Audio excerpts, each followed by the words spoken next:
News Tamil நேயர்களுக்கு வணக்கம். கேள்வி நேரம் நிகழ்ச்சிக்கு உங்களை வரவேற்பதில் மகிழ்ச்சி. கேள்விகள் உண்மையை வெளிக்கொண்டுவதற்கான ஆயுதம். கேள்விகள் அதிகாரத்திற்கு எதிரான குரல். கேள்விகள் தீர்வுகளை நோக்கிய பயணம். சமூக அரசியல் இடங்கள்ல நாம என்ன கேட்கணும்னு மக்கள் எதிர்பார்க்கிறாங்களோ அந்த கேள்விகளை உங்க சார்பாக நாங்க தினம் தினம் கேட்டுட்டு இருக்கோம். அதன் அடிப்படையில இன்று கேள்வி நேரம் எழுப்ப விரும்புகிற கேள்விகள் எவை எவை?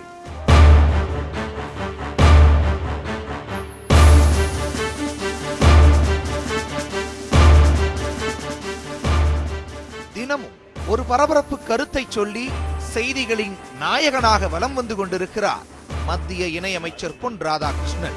தமிழகம் தீவிரவாதிகளின் மையமாகிவிட்டது என்று அவர் சொன்னது பலத்த விமர்சனத்துக்கு உள்ளானது. தற்போது திமுகவையும் அரசியல் ரீதியாக ஆட்டி வைப்போம் என்று சொல்லி திமுக முகாமில் அதிர்வை ஏற்படுத்தி இருக்கிறார் பொன் ராதாகிருஷ்ணன். மாநில கட்சிகளை அழிக்க பார்க்கிறது பாஜக என்ற குற்றச்சாட்டு இந்தியா முழுக்க எதிரொலித்துக் கொண்டிருக்கும் சமயத்தில் மத்திய அமைச்சர் பொன் ராதாகிருஷ்ணனின் இந்த பகிரங்க பேச்சு கொடுக்கும் அர்த்தம் என்ன என்ற கேள்வி கூர்மை வருகிறது. இன்னொரு பக்கம் தமிழகத்தின் முதல்வர் எடப்பாடி பழனிசாமியே அல்ல, மத்திய அமைச்சர் வெங்கையா நாயுடு தான் உண்மையான முதல்வர் என்று சொல்லி அதிமுகவையும் பாஜகவையும் காட்டமாக விமர்சித்திருக்கிறார் தமிழக காங்கிரஸ் கமிட்டி தலைவர் திருநாவுக்கரசர். தமிழகத்தின் மூத்த அரசியல் தலைவர்களான பொன் ராதாகிருஷ்ணனும் திருநாவுக்கரசரும் முன்வைக்கும் இந்த கருத்துக்களின் உள்ளடக்கமே இன்றைய கேள்வி நேரத்துக்கான களத்தை 5 அழுத்தமான கேள்விகளையும் எழுப்புகிறது. வெங்கையா நாயுடுவே தமிழக முதல்வர் என திருநாவுக்கரசர் சொல்வது காழ்ப்புணர்வின் வெளிப்பாடா? திமுகவையும் ஆட்டி வைப்போம் என்று மத்திய அமைச்சர் பொன் ராதாகிருஷ்ணன் சொல்வது அரசியல் மிரட்டலா? பாஜகவின் முகமூடியாக முதல்வர் இருக்கிறார் என்ற ஸ்டாலினின் புகாருக்கு என்ன முகாந்திரம்? ஆட்சி கவிழ்ப்பு பற்றிய செய்திகள் அடிக்கடி வருவதற்கு காரணம் முதல்வரின் பலவீனமா? தீவிரவாதிகள் மையம் என்று தமிழகத்தை சொல்வது ஆட்சி கலைப்புக்கான ஆயத்தமா? இன்னும் பல கேள்விகளோடு இன்றைய கேள்வி நேரம் பயணிக்கிறது.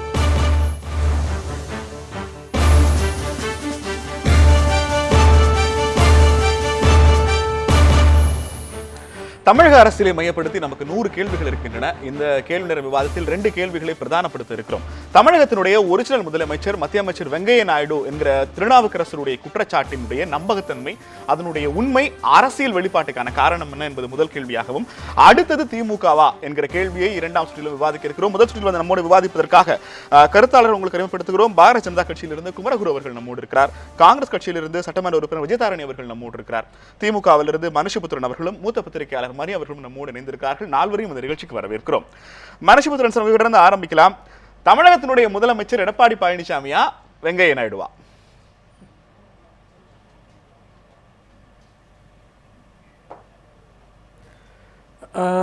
இவர்கள் 2 பேருக்கும் பாஸாக அமித்ஷா இருக்கிறார். அவர்தான் தமிழகத்தினுடைய அல்லது இன்னும் பல மாநிலங்களில் முதலமைச்சராக அவர் செயல்பட விரும்புகிறார் என்பதை தொடர்ந்து பார்த்து கொண்டிருக்கிறோம். அவர் உருவாக்குகிற ஒரு அரசியலின் வழியாகத்தான் இன்றைக்கு பல மாநிலங்கள் ஆட்டி படைக்கப்படுகின்றன. அது புதுச்சேரியாக இருக்கலாம் அல்லது தமிழகமாக இருக்கலாம். பாஜக ஆளாத மாநிலங்கள் அனைத்திலும் அவர்கள் அந்த ஆட்சிகளை ஒன்று பொம்மை ஆட்சியாக மாற்றுவது அல்லது தங்களுடைய ஏஜெண்டுகள் வழியாக ஆட்சி நடத்துவது என்கிற அடிப்படையில் இந்தியா முழுக்க ஒரு மிரட்டல் அரசியலை இன்றைக்கு பாஜக செய்து கொண்டிருக்கிறது. அவர்களுக்கு எந்த ஜனநாயக வழிமுறைகளை பற்றியும் கவலை கிடையாது, எந்த விதமான அரசியல் நெறிமுறைகளை பற்றியும் கவலை கிடையாது. அப்படி பார்க்கிற போது திருநாவுக்கரசர் அவர்களுடைய குற்றச்சாட்டு என்பது ரொம்ப மென்மையான குற்றச்சாட்டு தான். இன்னும் கடுமையாக சொல்ல வேண்டும் என்று சொன்னால், இந்தியா முழுமையையும் எந்த வழியிலாவது தங்களுடைய ஆளுகைக்கு கீழ் கொண்டு வர வேண்டும் என்கிற நோக்கத்துடன் பாஜக செயல்பட்டு கொண்டிருக்கிறது. அதைத்தான் அவர்களுடைய செயல் தலைவர் அவர்கள் இன்றைக்கு தன்னுடைய அறிக்கையிலே தெளிவாக சுட்டிக்காட்டுகிறார். இன்றைக்கு இருக்கக்கூடிய எடப்பாடி பழனிசாமியாக இருக்கட்டும் அல்லது ஓபிஎஸ் ஆக இருக்கட்டும், அவர்கள் அமித்ஷாவினுடைய ஏஜெண்டுகள் என்பதை தவிர அவர்களுக்கென எந்த விதமான அரசியல் முகமும் கிடையாது என்பதுதான் உண்மை. இல்ல மனுஷ், நீங்க சொல்றது பிக் பாஸ் பத்தி, நான் கேட்கறது வெறும் பாஸ். தமிழ்நாட்டினுடைய நடப்பு முதலமைச்சர் எடப்பாடி பழனிசாமி இல்லை, வெங்கையா நாயுடுன்னு ஒரு அரசியல் புரிதலோட ஒரு காயை நகர்த்துறாங்க. என்னுடைய கேள்வி, எல்லா கட்சிகளிலும் மத்திய அரசாங்கத்தினுடைய ஆளுமைக்குள் இருக்கலாம். பாஜக இந்தியா முழுக்க தனது ஆட்சியை விரிவுபடுத்த நினைக்கிறது அல்லது ஆள நினைக்கிறதுனா அரசியல் ரீதியாக அவர்களுடைய இலக்கு அதுவா தானே இருக்க முடியும். ஆனால் தமிழ்நாட்டில் அதிமுக ஆட்சியில் இருந்தாலும் முதலமைச்சர் வெங்கையா நாயுடுங்கிற ஸ்டேட்மெண்ட்டுக்கு எதன் அடிப்படையில் எதை வச்சு சொல்றீங்கிறதான் கேள்வி.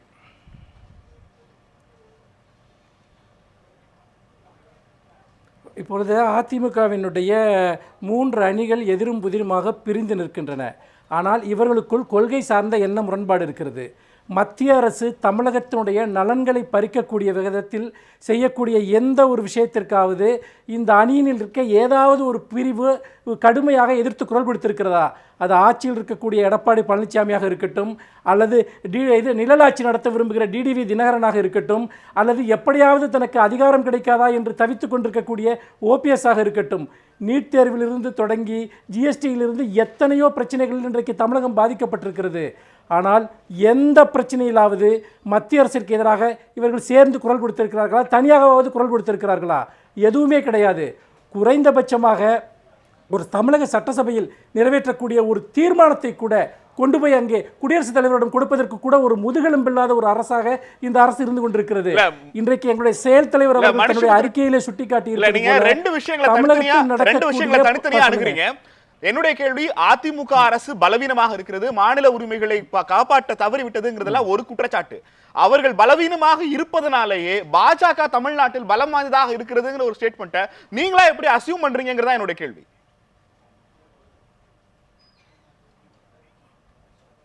இல்லை, பாஜக எந்த விதத்திலும் தமிழகத்தில் பலம் வாய்ந்த ஒன்றாக கிடையாது. பலம் என்பது 2 வகைப்படும். ஒன்று, மக்களிடம் செல்வாக்கு பெற்று வாக்குகளை பெற்று அந்த அடிப்படையில் ஒரு கட்சி பலம் பெறுவது என்பது. இன்னொன்று, மத்தியில் தனக்கு இருக்கக்கூடிய அதிகாரத்தை பயன்படுத்தி கொண்டு ஒரு ஆளும் கட்சிக்குள்ளாக இருக்கக்கூடிய ஊழல்கள் பிளவுகளை தனக்கு சாதகமாக பயன்படுத்தி தான் சொல்வதையெல்லாம் கேட்கக்கூடிய ஒரு அரசாங்கமாக ஒரு அரசை நடத்துவது. அதாவது இப்போது இருக்கக்கூடிய நிலையில் எல்லா அமைச்சர்களின் மீதும் வழக்குகள் இருக்கின்றன, முதலமைச்சர் உட்பட குற்றச்சாட்டுகள் இருக்கின்றன. ஆனால் எதன் மீதும் எந்த நேரடி நடவடிக்கை கிடையாது.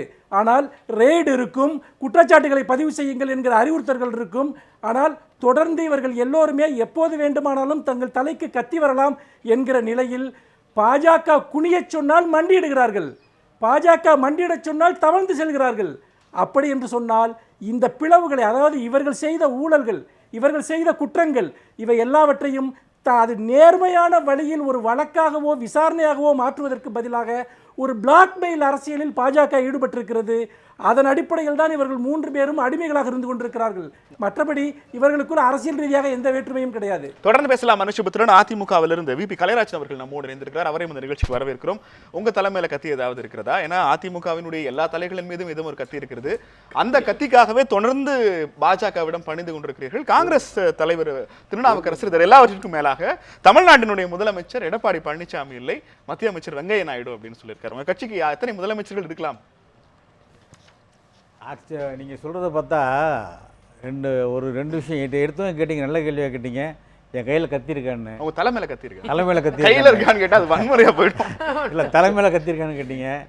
ஆனால் உண்மையிலேயே கையில் தான் கத்திருக்கு. சரி, எப்படின்னா தந்தை பெரியார் காலத்திலே சொல்லிட்டார் கத்தி வச்சுக்கணும்னு. அதே மாதிரி எங்கள் எம்ஜிஆர், புரட்சி தலைவர் எம்ஜிஆர் எல்லாரும் கத்தி வச்சுக்கணும்னு சொல்லியிருக்காரு. சரி, ஏன்னா அவ்வளோ மோசமான அரசியல்வாதிகள்லாம் இருக்காங்க, உங்களை பாதுகாத்துக்கிறது கட்சி தான் வச்சுக்கணும்னு. இந்த மனுஷபுத்திர மாதிரி பேர் வச்சுட்டு இருக்காலாம் மோசமான ஆட்கள், எச்சரிக்கையாக இருக்குன்னு சொல்கிறதுக்காக தான் எங்களுக்கு அன்னைக்கே சொல்லிட்டு போயிட்டாங்க போட்டுருக்கு. சரி, ஏன்னா அவர் சொல்கிறார், ரொம்ப நல்ல வார்த்தையாக பேசுகிறார். முதுகெலும் இல்லாத அதிமுக அடிமைகள் அவர்கள், இவரிடமோ அடிமைகள் எங்கள் நாங்கள் பார்த்த மாதிரியும், எங்களை அடிமைகளாக அவர் பார்த்த மாதிரியும், இவர் என்னமோ ஆண்மை மிக்கவர் மாதிரியும் திறன் மிக்கவர் மாதிரியும் முதுகெலும்பு அவருக்கு ரொம்ப பெருசாக இருக்கிற மாதிரியும் வார்த்தைகளை அடக்கி பேச வேண்டும். நாவடக்கம் யாருக்காக தான் இருக்கணும். நான் அதிமுக காரன், நான் என்ன அடிமை சொன்னால் எனக்கு கோபுரமா வராதா? நீங்கள் அதை பார்க்கணும். நீங்கள் ஃபஸ்ட்டு. ரெண்டாவது வெங்கையா நாயுடு என்ன சொல்கிறாரு,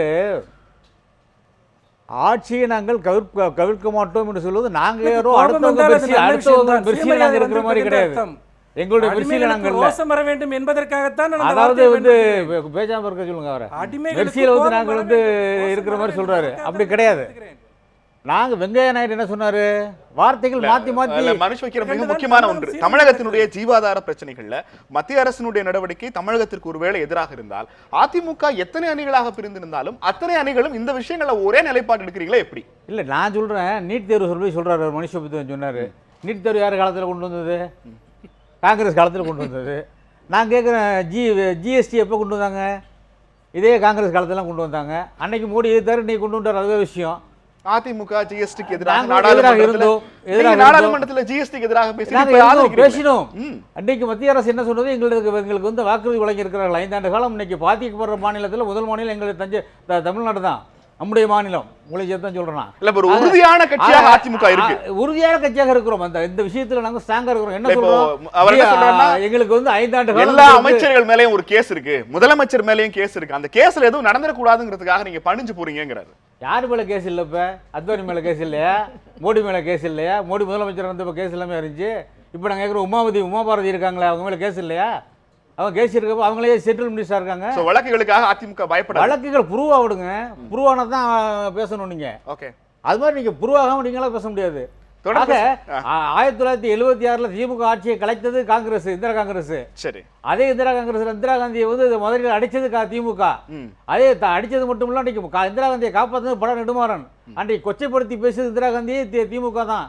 அதே திமுக நேருவின் மகளை நிலையான ஆட்சியை தா என்று சொல்லி போய் விழுந்து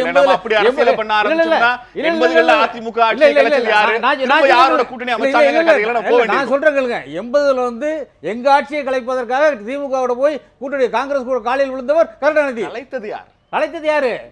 அப்ப வந்து இவங்க வந்து இந்திரா காந்தி கலைச்சாங்க விசா பீரியட்ல. அதான் நானும் சொல்றேன், இந்த அரசியல் முரண்பாடுகள் எல்லா இடத்திலும் இருக்கு. நம்ம வரலாறுகளை தவிர்த்துட்டு தற்போதைய 2017 அதிமுக மத்திய பாஜகவிற்கு அடிபணியாமல் ஒரு சுயமரியாதையான கட்சியாக மாநிலத்தில் ஆட்சி செய்கிறதா? சுயமரியாதைக்குத்தான் நாங்கள் இருக்கிறோம். சுயமரியாதை வழியில் வந்தவர்கள் தான் நாங்கள். தந்தை பெரியார் திருநாவுக்கரசர் அப்படி சொல்றாரு. திருநாவுக்கரசர் சொல்லுவாரு, காங்கிரஸ்காரர் அப்படிதான் பேச முடியும். அவர் எங்கள்கிட்ட இருந்து போறது தானே. அண்ணன் திருநாவுக்கரசர் எங்கள்கிட்ட இருந்து போனவர் தானே. அவருக்கு இருக்க வழி. அதனாலதான் கேள்வி என்னன்னா, அதிமுக பற்றி அவருக்கு தெரிந்திருக்கிறதோ அப்படிங்கறதுனால தான் அந்த கேள்வி அழுத்தமா. அவருக்கு உண்மையிலேயே அண்ணன் நான் திருநாவுக்கரசர்களை மிகவும் மதிக்கிறேன். அவர் இந்த கட்சியிலே வந்து ஆரம்ப காலத்திலே ஒரு மூத்த தலைவரில் ஒருவராக இருந்தவர் தான். அந்த வேதனை வெளிப்பாடு அவர் இன்னைக்கு வந்து சொல்றாரு. என்ன வேதனை? ஒருவேளை இந்த ஆட்சியில் நம்ம இந்த கட்சியிலே இருந்தோம்னா இன்னைக்கு நம்ம முதலமைச்சரா இருக்கலாமே, நம்மளுக்கு வாய்ப்பு இல்லாம. திருநாவுக்கரசருடைய ஸ்டேட்மென்ட்க்கு இப்படி ஒரு கோணம் இருக்கிறது என்பதை கலைராஜ் அவர்கள் முன்வைத்திருக்கிறார். மணி அவர்கள் சார், திருநாவுக்கரசரோட ஸ்டேட்மெண்ட் ஓவர் போர்டா? Is correct. நம்ம அதை இந்த விஷயத்தை எப்படி புரிஞ்சுக்கணும்னா வந்து இப்போ வெங்கைய நாயுடுன்ற தனி நபர் அப்படி பார்க்க வேணாம். த இன்ஃப்ளூயன்ஸ் ஆஃப் பிஜேபி, டெல்லியை ஆண்டு கொண்டிருக்கிற, நாட்டை ஆண்டு கொண்டிருக்கிற மோடி சர்க்கார், பிஜேபி, அவங்க வந்து இன்னைக்கு தமிழ்நாட்டில் இருக்கக்கூடிய ஒரு அரசியல் வெற்றிடம். ஜெயலலிதா அவருடைய மறைவிற்கு பிறகு ஏற்பட்டிருக்கக்கூடிய அரசியல் மாற்றங்கள். ஓபிஎஸ் 60 நாள் இருந்தது, அதற்கு பிறகு எடப்பாடி ஆனது. பட் இது எல்லாமே நீங்கள் பார்த்தீங்கன்னா, நீங்கள் கொஞ்சம் ஷார்ப்பாக பார்த்தீங்கன்னா வந்து, நான் எனக்கு தெரிஞ்சு இந்த ஒரு 26-27 வருஷமாக நான் ஆக்டிவ் ஜேர்னலிஸ்டாக இருக்கிறதுல நான் பார்க்குறது வந்து இந்த political instability with the ruling party இருக்கு பாருங்க, அது வந்து விசிபிள், எல்லாருக்குமே தெரியுது. அந்த ஆங்கிள் அவர் சொல்கிறது வந்து வெங்கைய நாயுடு தான் வந்து முதலமைச்சர், எடப்பாடி இல்லைன்னு சொல்கிறதோட அர்த்தம் என்னன்னு கேட்டிங்கன்னா, 2 இண்டிவிஜுவல்ஸை பற்றி அவர் அது இல்லை இஷ்யூ. பிஜேபி மற்ற மாநிலங்களில் செலுத்தக்கூடிய செல்வாக்கு, அதாவது எதிர்கட்சிகள் ஆளக்கூடிய மாநிலங்களில் செலுத்தக்கூடிய செல்வாக்கு என்பது தமிழ்நாட்டில் பொதுவாக மத்திய அரசாங்கம் மாநில அரசாங்கங்கள் மீது அல்லது மாநிலங்கள் மீது தன்னோட கட்சியை வளர்ச்சிக்கிறதுக்கு, அது பிஜேபியாக இருந்தாலும் காங்கிரஸ் இருந்தாலும் அல்லது எந்த அணியாக இருந்தாலும், மத்திய அரசினுடைய அதிகாரம் அல்லது அழுத்தம் என்பது மாநிலங்கள் மீது கடந்த 60-70 ஆண்டுகளாக தொடர்ந்து பட விட்டுட்டு தான் இருக்காங்க. அதுல புதுசா இல்ல நீங்க குழப்பிக்கிறீங்க. அதாவது ஜெயலலிதா அவர்கள் இருந்த பொழுது ரைட்டோ தப்போ மெரிட்ஸ் ஆஃப் த கேஸ்க்குள்ளே போக வேணாம். அவங்க வந்து she was a solid resistance force for Modi. மோடியால் வந்து செய்யவே முடியாத, தமிழ்நாட்டை அவங்களால தொடவே முடியல. அந்த அம்மா துரதிருஷ்டவசமாக அவர்கள் இறந்த பிறகு நடக்கக்கூடிய காரியங்களை நம்ம வந்து வெறுப்பு இல்லாமல் குரோனலாஜிக்கல் ஆர்டரில் பார்த்தீங்கனாலே வந்து the influence of BJP was massive. அவங்க நினைச்சே பார்க்க முடியாத அளவுக்கு அவங்களால இன்னைக்கு பல காரியங்களை செய்ய முடியுது. இதில் வந்து பப்ளிக் டொமைனில் இருக்க விஷயங்களை நம்ம பேசுகிறோம், பப்ளிக் டொமைனில் இல்லாத விஷயங்கள் நிறையா இருக்குது. திருநாவுக்கரசர் சொல்லியிருக்கிறது வந்து 100% கரெக்டுன்னு தான் நான் நினைக்கிறேன். ஆனால் இதில் ஒரு காமெடியான ஒரு விஷயம் என்னன்னு கேட்டிங்கன்னா வந்து, ஒரு நல்ல வாய்ப்பு வந்தும் நண்பர் கோபித்து கொள்ளக்கூடாது, அதை பிஜேபியால் எக்ஸ்ப்ளாய்ட் பண்ண முடியல. ஒரு வேக்யூம் இருக்குது, ஆனால் இவங்களால் அதை எக்ஸ்ப்ளாய்ட் பண்ண முடியல. ஏன்னா அவங்கள பொறுத்த வரைக்கும் இன்ஃப்ராஸ்ட்ரக்சர் கம்மி, 3% வாக்கு வங்கி தான். மற்றபடி திருநாவுக்கரசர் சொல்லி இருக்கக்கூடிய அந்த கருத்தை நான் 100% ஏற்றுக்கொள்கிறேன். இந்த மாதிரியான ஒரு ஃபார் எக்ஸாம்பிள் நீங்கள் பாருங்களேன், ஓராண்டாக நமக்கு கவர்னர் இல்லை. இத்தனைக்கு ரோசையா அவர்கள் ரிட்டையர் ஆக போகிறாருன்றது திடீர்னு நடக்கல. அவரோட பீரியட் முடிய போது நீங்கள் அப்பாயிண்ட் பண்ணும்போது சில பிரதமர்கள் வந்து சீஃப் மினிஸ்டரை கன்சல்ட் பண்ணிட்டு பண்ணுவாங்க, சிலர் வேறு யாரையாவது கொண்டு வந்து போடுவாங்க. கிட்டத்தட்ட ஓராண்டாக இங்கே நமக்கு கவர்னர் இல்லாததுலேருந்து ஆரம்பிச்சு இன்னைக்கு நடக்கக்கூடிய எல்லா விஷயங்களையும் பார்த்தீங்கன்னா, சென்ட்ரல் கவர்மெண்ட்டோட ரோல்ன்றது, அது கலைஞர் ஆட்சியாக இருந்தாலும் அம்மா ஆட்சியாக இருந்தாலும் யார் டெல்லியில் இருந்தாலும் இப்பொழுது அவர்கள் செலுத்தி கொண்டிருக்கக்கூடிய அந்த செல்வாக்கு போல இதற்கு முன்பு எப்பொழுதுமே செல்வாக்கு செலுத்தியது இல்லை ஓகே அப்படின்னு தான் நான் இதை பார்க்குறேன். ஐ திங்க் திருநாவுக்கரசர் சொன்னது 100% உண்மை. வெங்கைய நாயுடு தான் முதலமைச்சராக மரகுரு சார். இப்போ இங்கே என்ன பிரச்சனைனா, இப்போ காங்கிரஸுக்கும் திமுக, காங்கிரஸ் கூட சொல்ல மாட்டேன், திமுகவுக்கு பெரிய பிரச்சனை என்னென்னா, எப்படியாவது இந்த ஆட்சி கலைஞ்சிட்டா நம்ம உள்ளே வந்துடலாமா, என்னமோ மக்கள் என்னமோ ரெடியாக வெயிட் பண்ணிட்டு இருக்க மாதிரி, இந்த ஆட்சி கலைஞ்ச உடனே நாங்கள் திமுக கொண்டு வந்து உட்கார வச்சிருவோம்னு யாரோ அவங்கள்ட்ட சொன்ன மாதிரியும், எப்படியாவது இதை கலைக்கணும் அப்படிங்கிற மாதிரி சும்மா இருக்கிற 2 பேர்கிட்ட வந்து என்ன உங்களை ஒரு திட்டுறாங்க அப்படின்னு அவர்கிட்ட போயிட்டு என்ன உங்களை திட்டுறான்னு சொல்லுவாங்களா, அதே மாதிரி நல்ல நண்பர் கலைராஜன் அவர் எப்படி பேச வச்சுட்டா இருப்பாங்க, வந்த உடனே நாங்கள் யார் ஜெயவனும் இல்லைன்னு. இப்போ யாரும் அதை கேட்கல. வெங்கைய நாயுடு அவர்கள் என்ன கேட்டாங்க, ஆட்சியை கலைக்கிற மாதிரி ஏதாவது சூழ்நிலை இருக்காங்கன்னா 122 பேரும் அவங்களை ஆதரிக்கிற ஒரு கட்சி ஆட்சி நடக்குது, இது எது கலைக்கணும், இது ஏன் கலைக்க போறோம் நாங்க அப்படின்னு சொன்னதை அழகா நீங்க சொல்லி இப்போ கலைராஜன் போன்றவரெல்லாம் எப்படி கோவப்படுத்தி இதுதான் தமிழ்நாட்டில் நடக்குது. எல்லாம் எப்படியாவது பிரிச்சு உள்ள வந்துடணும்னு. நண்பர் மணி ஒன்று சொன்னாரு, முதல்ல வெங்கைய நாயுடு வந்து சொல்றது, அவர் சொல்றது உண்மைதான், திருநாவுக்கரசர் சொல்றது உண்மைதான், வெங்கைய நாயுடு இப்படிதான் இருக்காருன்னு ஒரு பக்கம் சொல்றாரு. அப்போ எங்களோட ஆளுமை இருக்கிற மாதிரி குற்றச்சாட்டு வைக்கிறார். அடுத்த வார்த்தை இன்னும் எக்ஸ்ப்ளாய்ட் பண்ணலையோ அப்படின்னு நினைக்கிறேன். எவ்வளவு முரண்பாடு பாருங்க. இல்ல எக்ஸ்ப்ளாய்ட் பண்ணி அர்த்தம் வேற, நீங்க சொல்லுங்க. இல்ல எக்ஸ்ப்ளாய்ட் பண்ணணும்னு, அதாவது ரொம்ப அழுத்தம் கொடுத்தாலும் நீங்க என்ன மத்திய அரசு அழுத்தம் கொடுக்குறீங்கன்னு கேட்குறீங்க. ஒன்றும் இல்லை, நீங்க நல்ல ஆட்சி நடத்துங்கன்னா நீங்க உங்களை கண்டுக்காம விட்டுறாங்க, உங்க ஊழலெல்லாம் விட்டுறாங்க, அதெல்லாம் நல்ல ஆட்சி. என்ன வேணும் உங்களுக்கு கடைசியில் என்னன்னா, எப்படியாவது சண்டையை மூட்டி விட்டு இந்த ஆட்சியை கலைக்க வச்சு யாரையாவது ஒருத்தர் வரணும் அப்படின்னு ஒரு ஆசைப்படுறாங்க. அது எல்லாரும் சொல்றது. அவர் என்னமோ மனுஷபுத்திரன் புதுசா ஒரு அரசியல் ஒரு அறிவியல் கொண்டு வந்திருக்காரு. பாஜக மட்டும்தான் எல்லாத்தையும் ஆட்சி அமைக்கணும்னு ஆசைப்படுதான், மற்ற கட்சியெல்லாம் சன்னியாசம் போகணும்னு ஆசைப்படுதான். இவர் எதுக்கு ஒரு எடப்பாடி பழனிசாமி அவர்களுக்கும் ஓபிஎஸ் அவர்களுக்கும் நடந்த பிரச்சனையில அங்க அவையில் நடக்க நோ கான்ஃபிடன்ஸ் மோஷன்ல அவர் ஜெயிச்சுட்டு வெளியில போயிட்டாரு, இவர் ஒன்னும் சொல்லாம வெளியில போயிட்டாரு, ஓபிஎஸ் பின்னாடியே போயிட்டாரு. அங்க இருந்து ரகலை பண்ணது யாரு? எந்த சமுதாய நலனுக்காக பண்ணாங்க? இல்ல யாராவது கேட்டாங்களா? அவர் போய் எல்லாத்தையும் போய் அடிச்சு உடைச்சு எதுக்கு பண்ணீங்க? நீங்க எதுக்கு பாலிடிக்ஸ் பண்றீங்க? இது கேள்விக்கு பதில். நான் என்ன சொல்றேன், நாங்க செய்யறது எங்கேயாவது நீங்கள் இப்போது கைகோத்திருக்கும் காங்கிரஸை போல எங்கேயாவது ஆட்சியை டக்கு டக்கு கழிச்சிட்டு இருக்குமா? நீங்க கலையராட்சி ஏன் நீங்க யூஸ் பண்றீங்க? அது திறமை, அது யாரும் கேட்க முடியாது. அரசியல்ல 2 கட்சி பிளவுபடுது, அதுல வந்து யூஸ் பண்றதுன்னு வேற. நல்லா இருக்கிற கட்சியில எதுக்காக 76ல கலைஞரை கலைச்சிங்க? எதுக்காக 80ல வந்து ஏடிஎம்கே கலைச்சிங்க? ஏடிஎம்கே பெரிய இங்க தமிழ்நாடே கொந்தளிச்சுதா அப்போ ஏடிஎம்கே கலைக்கும் போது? அப்பெல்லாம் ஒன்றும் சொல்லியே. அருணாச்சல் பிரதேஷ் உத்தரகாண்ட்ல என்ன நடந்தது? அதுதான் இல்ல, அதுதான் இருங்க, அதுதான் நான் ரொம்ப மணி என்ன சொல்லுவார் நான் முதல்ல சொல்லிட்டேன். 2 கட்சிகள் பிளவுபடும் போது அதுல நடக்கிற விஷயத்தை சுப்ரீம் கோர்ட் கண்டிக்கும் போது அதுல நாங்க ப்ரொசீஜரல் எரர்னு சொல்லக்கூடிய விஷயத்துல பண்ணோம். இங்க நல்ல திடகாத்திரமா இருக்க 180 பேர் இருக்கிற ஒரு கட்சியை போய் நேரா மேல வந்து கலைக்கிற காங்கிரஸ் நல்லவர், மனுஷபுத்திரன் காங்கிரஸ் நல்ல கட்சி, எதையுமே பண்ணாம இருக்கிற எங்களுக்கு கலைக்க போறீங்களா? மொத்த மணி அவர்களுடைய குற்றச்சாட்டிலும் ஒரே ஒரு கேள்வி, 7 கோடி தமிழக மக்கள் இருக்கிற தமிழ்நாட்டுக்கு பாஜகவிலிருந்து அல்லது இந்தியாவிலிருந்து தேர்ந்தெடுக்க ஒரு நல்ல ஆளுநர் கூட கிடைக்கல. இல்ல ஆளுநரோட கடமையில் என்ன மிச்சமாச்சு? இல்ல ஆளுநர்னால இங்க வந்து ஒரு வாரமா இங்க ஃபைல் எல்லாம் தேங்கி இருக்கு. அப்ப எதுக்கு திரும்ப ஒரு புது ஆளுநர்? இல்ல ப்ரொசீஜரா நீங்க சொல்றீங்க, ஒரு ஐஏஎஸ் ஆஃபீஸர் இருக்காரு, அவர் டிரான்ஸ்ஃபர் ஆயிட்டாரு, ஒரு மாசம் இல்லன்னா வேலை நடக்குதா இல்லன்னு நீங்க பார்க்கணும். அவர் அங்க உட்கார்ந்துட்டு இருக்கணும்னு கேக்குறீங்க. சுதந்திர இந்தியாவில் ஆளுநர் பதவி இப்படியாக தற்காலிகமாக கொடுத்திருக்கிற நீண்ட காலம் என்பது இதுதான். ஒரு காரணம் இருக்கும்ல, என்ன காரணம்? என்ன காரணம் இல்ல, இதனால உங்களுக்கு ஒரு பாதிப்பு வந்து பாருங்க. நேத்து எல்லாம் ஓடணும் அங்க ஆட்சி கலைக்கிறதுக்கு, அங்க இல்ல அவர் அப்படின்னு சொன்னா பரவாயில்ல. இங்க என்ன நடந்துச்சு? ஸ்டாலின் அவர்களே கிளம்பி அவர் போய் மும்பைல பார்த்து தான் வர்றாரு. அதெல்லாம் ஒரு பிரச்சனை இல்ல, யாரும் கஷ்டப்படல. பிரச்சனை இல்லை என்பதல்ல பிரச்சனை. தமிழகம் கோருகிற தமிழகத்திற்கு என்று ஒதுக்கப்பட்ட ஆளுநர் பதவியை ஏன் காலியாகவே வைத்திருக்கிறது பாஜக? அட்மினிஸ்ட்ரேட்டிவ் ரீசன்ஸ் என்னன்னா, ஏதாவது ஒரு விஷயத்துக்காக கொஞ்சம் டிலே ஆகிறதும் ஒருத்தர் மாத்தி போறதும் இல்ல. நீங்க என்ன சொல்ல வரீங்க? ஏன் இப்படி இருந்தா என்ன காரணம்? இல்ல பாஜகவில் தலைவர்கள் இருக்கிறார்கள், முன்னாள் முதலமைச்சர் திறமையானவங்க நிறைய பேர் இருக்காங்க. ஆனா உங்களுக்கு ஆளுநர் பதவி கிடைக்க அதை நீங்க விரும்பாமல் இருப்பதற்கு ஏதோ ஸ்பெஷல் காரணம் இருக்கு. 30 செகண்ட் கொடுங்க. இவங்க வந்து நண்பர் குமரகுரு பேசுறது எனக்கு ஆச்சரியமா இருக்குது. அதாவது வந்து இன்னும் இங்க கெட்டு போச்சு, கவர்னர் ஆட்டுக்கு தாடி எதற்கு, நாட்டுக்கு கவர்னர் எதற்குன்னு சொன்ன காலம் உண்டு. அது வந்து ஒரு செரிமோனியல் போஸ்ட் மட்டும் கிடையாது, அது ஒரு ரொம்ப முக்கியமான ஒரு போஸ்ட். எப்பன்னா கிரைசிஸ் சிச்சுவேஷன் இருக்கும் பொழுது.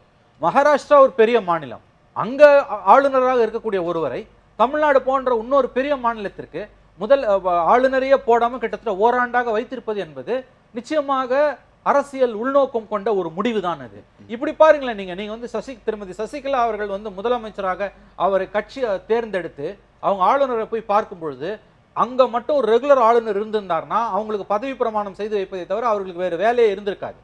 இது போன்ற பல விஷயங்கள் வரும் முன்கூடியே யோசித்து தான் அவர்கள் தமிழ்நாட்டுக்கென்று ஒரு ஆளுநரை நியமிக்காமல் இருப்பதை ரொம்ப சாதாரணமான விஷயமா பேசுறாங்க. இதெல்லாம் வந்து ரொம்ப, அதாவது வந்து நீங்க டெமோக்ரஸியை எவ்வளவு தூரம் உங்க காலு கீழே போட்டு மிதிக்க முடியுமோ அவ்வளவு தூரம் மிதிக்கிறீங்க. அது சட்டப்பூர்வ கடமை இல்லையா? ஒரு பக்கம் பாருங்க, கவர்னர் வந்து சென்ட்ரல் கவர்மெண்ட் ஏஜென்ட் அப்படின்னு சொல்றாங்க. ஆட்டுக்கு தாடி எதுக்கு, நாட்டுக்கு கவர்னர் எதுக்குன்றாங்க. ஆனா இவர் சொல்றது பார்த்தா அன்னைக்கு மட்டும் அவர் இல்லாம வேற ஒரு கவர்னர் இருந்திருந்தாருன்னா தமிழ்நாட்டை பிரட்டி போட்டுருப்பாருன்ற சொல்றாரு. எல்லா கவர்னரும் ஏஜென்ட் தானே சொல்றீங்க? என்னுடைய சொல்லுங்க, அங்க ஒரு கவர்னர் இருந்தாருன்னா உங்களுடைய பதில் படி ஆளுநர் இல்லாத காரணத்தால் தமிழ்நாட்டில் எந்த பிரச்சனையும் வரல. அப்ப எதுக்காக நமக்கு இன்னொரு ஆளுநர் நியமிக்கணும்? நல்ல கேளுங்க. அப்படி இல்ல, ஒரு பதவியில ஒருத்தர் இல்ல, கொஞ்சம் அதாங்க டிரான்ஸ்ஃபர் இல்லங்க, டிரான்ஸ்ஃபர் ஆகிறதுக்கு மாத்துறதுக்கு எல்லா அதிகாரி எப்படி எல்லாம் இருக்காங்களோ உடனே அந்த அபாலிஷ் பண்ணிடலாமுங்களா? ஒரு வருஷமா ஒருத்தர் போடவே இல்லை, அவர் அந்த போஸ்ட் அபாலிஷ் பண்ணலாமா? ஏன் இவ்வளவு உத்து உள்ள வந்து பாக்குறீங்கன்னா என்ன பிரச்சனைங்க? இங்க எதையாவது உங்களுக்கு மோடி பிரச்சனைங்க, எங்களுக்கு இல்ல. இங்க எதையாவது நடக்கணும், அதிமுக ஆட்சி கவிடணும், இல்ல ஏதாவது பண்ணி கவிழ்க்கணும், எப்படியாவது மத்தவங்க உள்ள வந்துடணும், எல்லாரும் கண்காணிக்க. நான் ஒரு சின்ன பொலிட்டிக்கல் சினாரியோ மட்டும் சொல்றேன். 122 எம்எல்ஏக்கள் இருக்காங்க. அந்த கட்சி ஆளுங்கட்சி 2ஆ உடைஞ்சிருக்கு. எம்எல்ஏக்கள் பணம் வாங்கினதா ஒரு பெரிய சீடி வெளியாகி சர்ச்சையை ஏற்படுத்தி இருக்கிறது. எதிர்க்கட்சி தலைவர் 2 மாதங்களுக்கு ஒரு முறை ஏதேனும் ஒரு புகாரோடு ஆளுநரை சந்திக்கிறார். இவ்வளவு அரசியல் பரபரப்பு மிக்க ஆளுங்கட்சி 5 எம்எல்ஏக்களோடு பெரும்பான்மையை தக்க வைத்திருக்கிற ஒரு சூழலில் இந்த தமிழ்நாட்டுக்கு ஆளுநர் பதவி இப்போதைக்கு தேவையில்லை, அல்லது பொறுமையா போட்டுக்கலாம்னு ஏதாவது ஐடியா வச்சிருக்கீங்க? இல்ல, நீங்க எப்படி சொன்னீங்க 122 வந்து பிளவு 122 ஒரு இடத்துல இருந்து அவங்க ஆட்சி அமைச்சிட்டு இருக்காங்களே, ஆட்சி செஞ்சுட்டு இருக்காங்களே, இப்ப என்ன பிரச்சனை? இப்ப என்ன பொலிட்டிக்கல் கிரைசிஸ் வந்து ஒரு நிமிஷம் கேளுங்க. திமுக காங்கிரஸ் சொல்ற மாதிரி எல்லாம் அவங்க சொல்ற மாதிரி எல்லாம் அவங்க எப்பப்பெல்லாம் மனு கொடுக்கும் போதெல்லாம் ஒருத்தர் அங்க வெயிட் பண்ணன்றதுக்காக முடியாது. நான் கருத்தே சொல்ல உங்களை சொல்றீங்க, அவர் சொல்றாருங்க, நான் உங்களை எங்க சொன்னேன்? அவர் சொல்ற மாதிரி கேட்கவே இல்லையே. நான் போய் கொடுக்கும்போது அது இல்ல பிரச்சனை. 120 நியமிக்கலாம் என்று இருக்கிறீர்கள். கண்டிப்பாக நியமிப்போம், குறிப்பிட்ட காலத்துக்கு நியமிப்போம். அந்த குறிப்பிட்ட காலம்ங்கிறது அது ஏன் அவ்வளவு கஷ்டப்படுறீங்க? ஆளுநர் இல்ல ஆளுநர், அதுதான் அதை வச்சு அதை பாலிடிக்ஸ் பண்ணலாம். ஓகே, விஜயதாரணி மேடம், திருநாவுக்கரசர் ஒரு ஆளுநர் தான் புதுச்சேரியில இவ்வளவு கலாட்டா பண்ணிட்டு இருக்காரு. திருநாவுக்கரசர் அவர்கள் திடீரென பாஜக மீது இப்படி பாய்ந்திருப்பதற்கான காரணம் என்ன? குறிப்பா வெங்கைய நாயுடு மீது பாய்ந்திருப்பதற்கான காரணம் இல்ல இயற்கையாகவே நீங்க பாத்தீங்கன்னா இன்னைக்கு பாரதிய ஜனதா கட்சியோட எல்லாரும் சொன்னாங்க, சார்லாம் கூட ரொம்ப லைட்டர் வேர்டு யூஸ் பண்ணாரு. நான் சொல்றேன் ஆதிக்கம், அவர்கள் ஆதிக்கம் செலுத்துகிறார்கள். இன்னைக்கு இருக்கக்கூடிய அதிமுக வந்து அவங்களுடைய பிளவை வந்து அவங்க இன்னும் பன்மடங்கு அந்த பிளவை அதிகப்படுத்தி ஒரு சாராரை வந்து நீங்க இந்த டிடிவி தினகரனோட அரெஸ்ட் எல்லாம் என்ன சாதாரண விஷயமா பார்க்க முடியுமா? அது தேர்தல் ஆணையத்துல யார் அந்த பைசாவை வாங்க துணிஞ்சாங்கிறத இன்னைய வரைக்கும் மத்திய அரசு வெளியிட்டுதா? இல்ல நான் கேட்கிறேன், கைதி பண்ணி நெருக்கடி கொடுத்து இன்னைக்கு ஒரு ஜனாதிபதி தேர்தலுக்கு ஆதரவு கேட்க கூட இல்லை, இவங்களே ஒத்துக்கிற அளவுக்கு கொண்டாந்து நிறுத்தி இருக்காங்கன்னா அப்ப எவ்வளவு ஆதிக்கத்தை செலுத்துகிறார்கள். நீங்க அதை தான் பார்க்க அடிப்படையான விஷயம். நீங்க மத்திய அரசையோ பிரதமர் மோடியையோ பாஜக தலைவர் அமித்ஷாவையோ சொல்லி இருக்கலாம். ஆனா நீங்க குறிப்பிட்டு ஒரு மத்திய அமைச்சர் பேரை சொல்றதுக்கான காரணம் இல்ல. வெங்கையா நாயுடு நேத்து வந்தாரு, இன்னைக்கு பியூஷ் கோயல் வந்திருக்காரு. எல்லாரையுமே சொல்லலாம், டெய்லி ஒருத்தர் வந்துகிட்டு இருக்காங்க. இவங்க எல்லாம் சேர்ந்து தான் தமிழ்நாட்டை ஆமா, இவங்க எல்லாரும் சேர்ந்து தமிழகத்தை கபலீகரம் செய்ய முடியுமா நீங்க சட்டப்பேரவை உறுப்பினர், உங்களுக்கு தெரியாத சட்டம் ஒன்றும் இல்லை. தமிழ்நாட்டில் தேர்ந்தெடுக்கப்பட்ட பெரும்பான்மையான ஒரு அரசு இருக்கிறது, அமைச்சரவை இருக்கிறது. இவர்கள் தங்களுக்கான அரசியல் அதிகாரத்தை பயன்படுத்த முடியாமல் மத்திய அரசு தடுக்குதுன்னு நினைக்கிறீங்களா? நிச்சயமாக. இன்னைக்கு நீட் விஷயத்தை எடுத்துக்கங்க, பெரிய உதாரணமே அந்த நீட்டு தான். இங்க ஒட்டுமொத்த சட்டமன்றமும் ஒரு சட்டத்தை இயற்றி குடியரசுத் தலைவரின் ஒப்புதலுக்கு அனுப்புறோம். இங்க உட்காந்துருக்கவங்க எல்லாம் இந்த 122 விடுங்க, நாங்க இங்க எதிர்கட்சியில உட்காந்துருக்கிற இந்த 98 எல்லாம் சேர்த்து என்ன நாங்களாம் என்ன கேனைங்களா ஓட்டு போட்டவங்க எல்லாம் நாங்க எல்லாரும் சேர்ந்து ஒரு சட்டத்தை ஏற்றி குடியரசுத் தலைவர் ஒப்புதலுக்கு அனுப்புறோம். மத்திய அரசு பிடிச்சு வச்சுக்கிட்டு இன்னும் குடியரசுத் தலைவருக்கு அனுப்பி வைக்காம இருக்காங்க. அப்ப அவங்களுடைய ஆதிக்கம் எந்த அளவுக்கு தீவிரமாக இருக்கிறது, தமிழக நலன் சார்ந்தா இருக்கு, தமிழக மக்களை விரோதிக்கிற அளவுக்கு இருக்கு. நீங்க மற்ற விஷயங்களை எடுங்க, இங்க இருந்து செல்லக்கூடிய எந்த விஷயமும் தமிழ்நாட்டுக்கு வர வேண்டிய நிதி பகிர்வு எதுவுமே பண்றது கிடையாது. இன்னைக்கு முழுக்க தமிழகத்தை நீங்க முன்வைக்கிற எல்லா குற்றச்சாட்டுகளையும் பதில் சொல்ல வேண்டிய நபர் தமிழக முதலமைச்சர் எடப்பாடி பழனிசாமி அவர். நீங்க அவரை கேட்காம எதுக்கு மத்திய அரசு? அவர் தாங்க மண்டிட்டு அவர் பாட்டுக்கு பிஜேபிக்கு எல்லா வகையிலும் கும்பிடு போடுற அளவுக்கு ஆயிட்டாரு. அதை நினைச்சு எதை வச்சு சொல்றீங்கன்னா இது திரும்ப நெருக்கடி வருமான வரி சோதனை நடந்தது அவருடைய சொந்தக்காரங்க வீட்லயும், நீங்க அதையும் பார்க்கணும். எடப்பாடி அவர்களுடைய குடும்பத்திலையும் வருமான வரி சோதனை, சிபிஐ ரெய்டு, விஜயபாஸ்கர் வீட்டுல ரெய்டு, தினகரன் கைது என்று எல்லா பக்கமும் ஒரு லாஜிக்ல போறோம். தமிழ்நாட்டை எங்க இருந்து இந்த ஆளுங்கட்சியை தமிழ்நாட்டை வெங்கையா நாயுடு ஆள்வதாக நம்ம ஒரு பேச்சுக்கு எடுத்துக்கொண்டால் அவர் ஆள்ற மாநிலத்துக்கு அவர் நிறைய நல்லது தானே வேணும் பண்ணணும். ஏன் இந்த முரண் கேக்குறேன். ஒண்ணு நீங்க அவர் ஆள்றதா சொல்லுங்க. ஆளுவதற்கு கையில் எடுக்க முயற்சி எடுக்கிறார்கள், அவ்வளவுதானே தவிர இந்த முயற்சியில் அவர்கள் வெற்றி பெறுவார்களா இல்லையா என்பது மக்கள் தீர்மானிக்க வேண்டிய ஒன்று. அது நாம யாரும் கிடையாது, மக்கள் தான் தீர்மானிக்கணும். திமுக வைக்கிற குற்றச்சாட்டை விட காங்கிரஸோட பதட்டம் ஏன்ங்கறத என்னோட கேள்வி. நிச்சயமாக, அதாவது இன்றைக்கு மத்தியில் பாஜகவிற்கு எதிர்க்கட்சி என்றால் அது காங்கிரஸ் தான். சரி, அந்த வகையில நீங்க உறுதியா இருக்கீங்க. மாநில நலன்கள் அது உறுதியா, அது எல்லா மக்களால் நிர்ணயிக்கப்பட்ட ஒன்று. ஆண்டாண்டு காலமா அது இன்னைக்கு நேத்து இல்ல. காங்கிரஸ்க்கு மாற்றி இன்னைக்கு பிஜேபி இப்ப 2 தடவை வந்திருக்காங்க, அவ்வளவுதான். ஆண்டாண்டு காலமா காங்கிரஸ் தான் மக்களுடைய கட்சியாக இந்தியாவில் இருக்கு. ஆனா அதே நேரம் இன்னைக்கு பாத்தீங்கன்னா காங்கிரஸை பொறுத்தவரை குறிப்பாக இந்த நடந்த சம்பவங்கள், பாஜக மத்தியில் ஆட்சிக்கு வந்த பிறகு உள்ள ஒவ்வொரு விஷயத்தையும் பாருங்க. அருணாச்சல் பிரதேசம் எடுத்துக்கோங்க, உத்தரகாண்டை எடுத்துக்கோங்க, ஒவ்வொரு இடத்துலையும் காங்கிரஸ் கட்சிக்குள்ளேயே பிளவை ஏற்படுத்தி அதை ஆதாயத்தை தேட முயற்சித்தாங்க. உயர்நீதிமன்றம், உச்ச நீதிமன்றம் காங்கிரஸில் பிளவு ஏற்பட்டது, அதை பாஜக பயன்படுத்தி கொண்டது. அதை பயன்படுத்திக்கிட்டா என்ன வேணா பண்ணட்டும். அதே மாதிரி அதிமுகவிலையும் அவங்க பண்றாங்க. தொடர்ந்து இது போன்ற கபலீகரம் செய்வதில் அவர்கள் உறுதியாக இருந்து கொண்டிருக்கிறாங்க.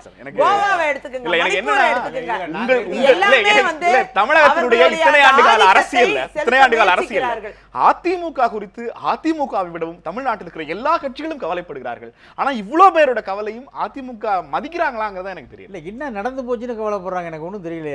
ஒன்னும் நடக்கல. நாங்க என்ன பிஜேபிக்கு ஒரு எம்எல்ஏ கிடையாது, சரி, காங்கிரஸுக்கு மிக பெரும்பான்மை எம்எல்ஏக்கள் கிடையாது, சரி, திமுகவுக்கு பெரிய மெஜாரிட்டி கிடையாது. நாங்க 122 பேர் இருக்கோம். ஓ பன்னீர்செல்வம் தனியாக உட்காந்துருக்கிற, ஆட்சியை கவிழ்ப்பதற்கு நாங்கள் ஆதரவு தெரிவிக்க மாட்டோம்னு சொல்கிறோம், அவர் சொல்கிறாரு. அதே மாதிரி வந்து திரு ஸ்டாலின் அவர்கள், திமுகவுடைய செயல் தலைவர் ஸ்டாலின் அவர்கள் இந்த ஆட்சி கலைக்கப்பட வேண்டும் என்று சொல்லவே இல்லை. இவங்க நடவடிக்கை எடுக்க வேண்டும் தான் சொல்கிறார் ஒழிய ஆட்சியை கலைக்க வேண்டும் சொல்லவே இல்லை. காவல்துறை மானியத்தை பார்த்தீங்கன்னா நீங்கள் அந்த அளவுக்கு சிறப்பாக பேசிட்டு தான் போனார் அவர், எந்த குழப்பமும் ஏற்படலை. இன்னும் சொல்ல போனால் துரைமுருகன் உங்களுக்கு தெரியும், கேலி, கிண்டல், நக்கல், நகைச்சுவை, நையாண்டி எல்லாத்துக்கும் பேர் போனவர் அவர். அதே துரைமுருகன் வந்து நீங்க பாத்தீங்கன்னா ரொம்ப செல்வம் பண்ணுவாரு. கேளுங்க, நான் சொல்றேன். அதிமுக இல்ல அவரே மத்திய அரசு கலைக்க கூடும்னு மாப்போ பாண்டியராஜன் சொல்றாரு. இல்ல மாப்போ பாண்டியராஜனுக்கு என்னங்க தெரியும்? நீங்க மாப்போ பாண்டியராஜன் பெரிய நேரத்தை வந்து அவர் வியாபாரி, அவர் பிசினஸ் மேன், அவர் he doesn't know Dravidian politics. அவர் வந்து ஒண்ணுமே தெரியாதுங்க அவருக்கு. அவர் அதிமுக தானே, அவர் அதிமுக ஓபிவி கூட இருக்காரு, ஓபிஎஸ் கூட இருக்காரு. அவர் he is not BJP man. அவர் தான். நான் பிஜேபி கூட சொல்ல முடியாது, எல்லா கட்சியும் போயிட்டு ஒரு தேமுதிக போனார், எல்லாத்துக்கும் போனார். நான் அவர் குறைத்து மதிப்புள்ள நண்பர் தான் அவர். அவர் சொல்றாரு திராவிட இயக்கத்தை திராவிட இயக்கத்தை திட்டக்கூடாதுங்க. அவங்களாம் என்னங்க தெரியும் திராவிட இயக்கத்தை பத்தி? யாராவது ஒருத்தர் கேட்ட மாதிரி ஆனா தெரியுமா, உயிரெழுத்து மெய்யெழுத்து சொல்லுங்க அப்படின்னாரு சீமான் வந்து ஒருத்தர். அது மாதிரி நான் கேட்டேன்னா திராவிட இயக்கத்துடைய வரலாறு தெரியுமான்னு கேட்டால் அவர் தெரியுமா? தெரியாது. இப்போ நான் ஏன் இதெல்லாம் சொல்றேன்னு சொன்னாக்க, இப்போ வந்து நீங்க வந்து இன்னைக்கு அண்ணன் திருநாவுக்கரசு சொல்லியிருக்கிறாரு. நான் ஸ்டாலின் அவர்கள் வந்து பேசுகிறப்ப என்ன சொன்னார், துரைமுருகனை பற்றி சொல்கிறேன். துரைமுருகன் ஒரு முறை எங்கள் அம்மாவையும், எங்கள் அம்மா சிஎம், எங்கள் சின்னம்மா அன்னைக்கு இருக்காங்க, 2 பேரையும் கடுமையாக சட்டமன்றத்தில் விமர்சித்து பேசுகிறாரு. அப்போ நான் எதிர்த்து பேசினேன். எனக்கு அவருக்கு கடுமையான போட்டி, சண்டே வந்துட்டு தெரிஞ்சு ஒருத்தர். அவ்வளோ பெருசு முடிஞ்ச பிறகு அடுத்த ஒரு 10 நாள் கழித்து நானும் அவர்கிட்ட வந்து என்ன தம்பின்னு கட்டி பிடிச்சிக்கிறாரு. அவர் அது மாதிரி கேரக்டர். அவரே இன்னைக்கு சண்முகத்தை பாராட்டுறாரு, அவர் கல்லூரி வேணும்னு கேட்குறாரு, உடனே முதலமைச்சர் கல்லூரி தரேன்னு சொல்கிறாரு, நாங்கள் இந்த அரசை பாராட்டுகிறோம்ங்கிறாரு. ஆக எதிர்கட்சி பாராட்டுது, நாங்கள் நல்ல ஆளுங்கட்சி நல்லா இருக்கிறோம், நீங்கள் ஏன் குத்திக்கிட்டு சாவறீங்கிறனா? நான் என்ன சொல்கிறேன், திருநாவுக்கரசு அண்ணன் திருநாவுக்கரசு வந்து காங்கிரஸ் தலைவர். அவர் யார் அட்டாக் பண்ணணும்னா பிஜேபி தான் அட்டாக் பண்ணணும், வேறு வழி இல்லை. பிஜேபி தான். ஆனால் வெங்கையா நாயுடு அதே மாதிரி என்ன பண்ணிடுறாங்க, இந்த பிஜேபி உள்ள ஆட்களும் தப்பாக வச்சுக்காதீங்க. நான் வந்து அவங்களுடைய இன்றைக்கி அவங்களுக்கு ஆதரவு தெரிவிக்கிறோம். அது என்னென்னா வெங்கையா நாயுடு அன்னைக்கு என்ன சொல்கிறேன், என்னோட தாய்மொழி ஹிந்திங்கிறாரு. அவர் தாய்மொழி ஹிந்தியா? தெலுங்கு. அவர் தாய்மொழி ஹிந்திங்கிறாரு. இதே நரேந்திர மோடியும் வெங்கையா நாயுடு என்ன சொல்கிறாங்க, திரும்ப மெட்ராஸ் வந்துடுறாரு, வெங்கையா நாயுடு சொல்கிறாரு தமிழ் மூத்த மொழி, செம்மொழி அப்படின்னாரு. அதே இவர் சொல்கிறாரு யாதும் ஊரே யாவரும் வெளியிருந்து போய் நரேந்திர மோடி சொல்கிறாரு, இவ்வளவு சொல்கிற தமிழை பற்றி சொல்கிறீங்களே, நீங்கள் ஹிந்தியை திணிக்க முயற்சி பண்ணுறீங்க, நீங்கள் சமஸ்கிருதம் திணிக்க முயற்சி பண்ணுறீங்க.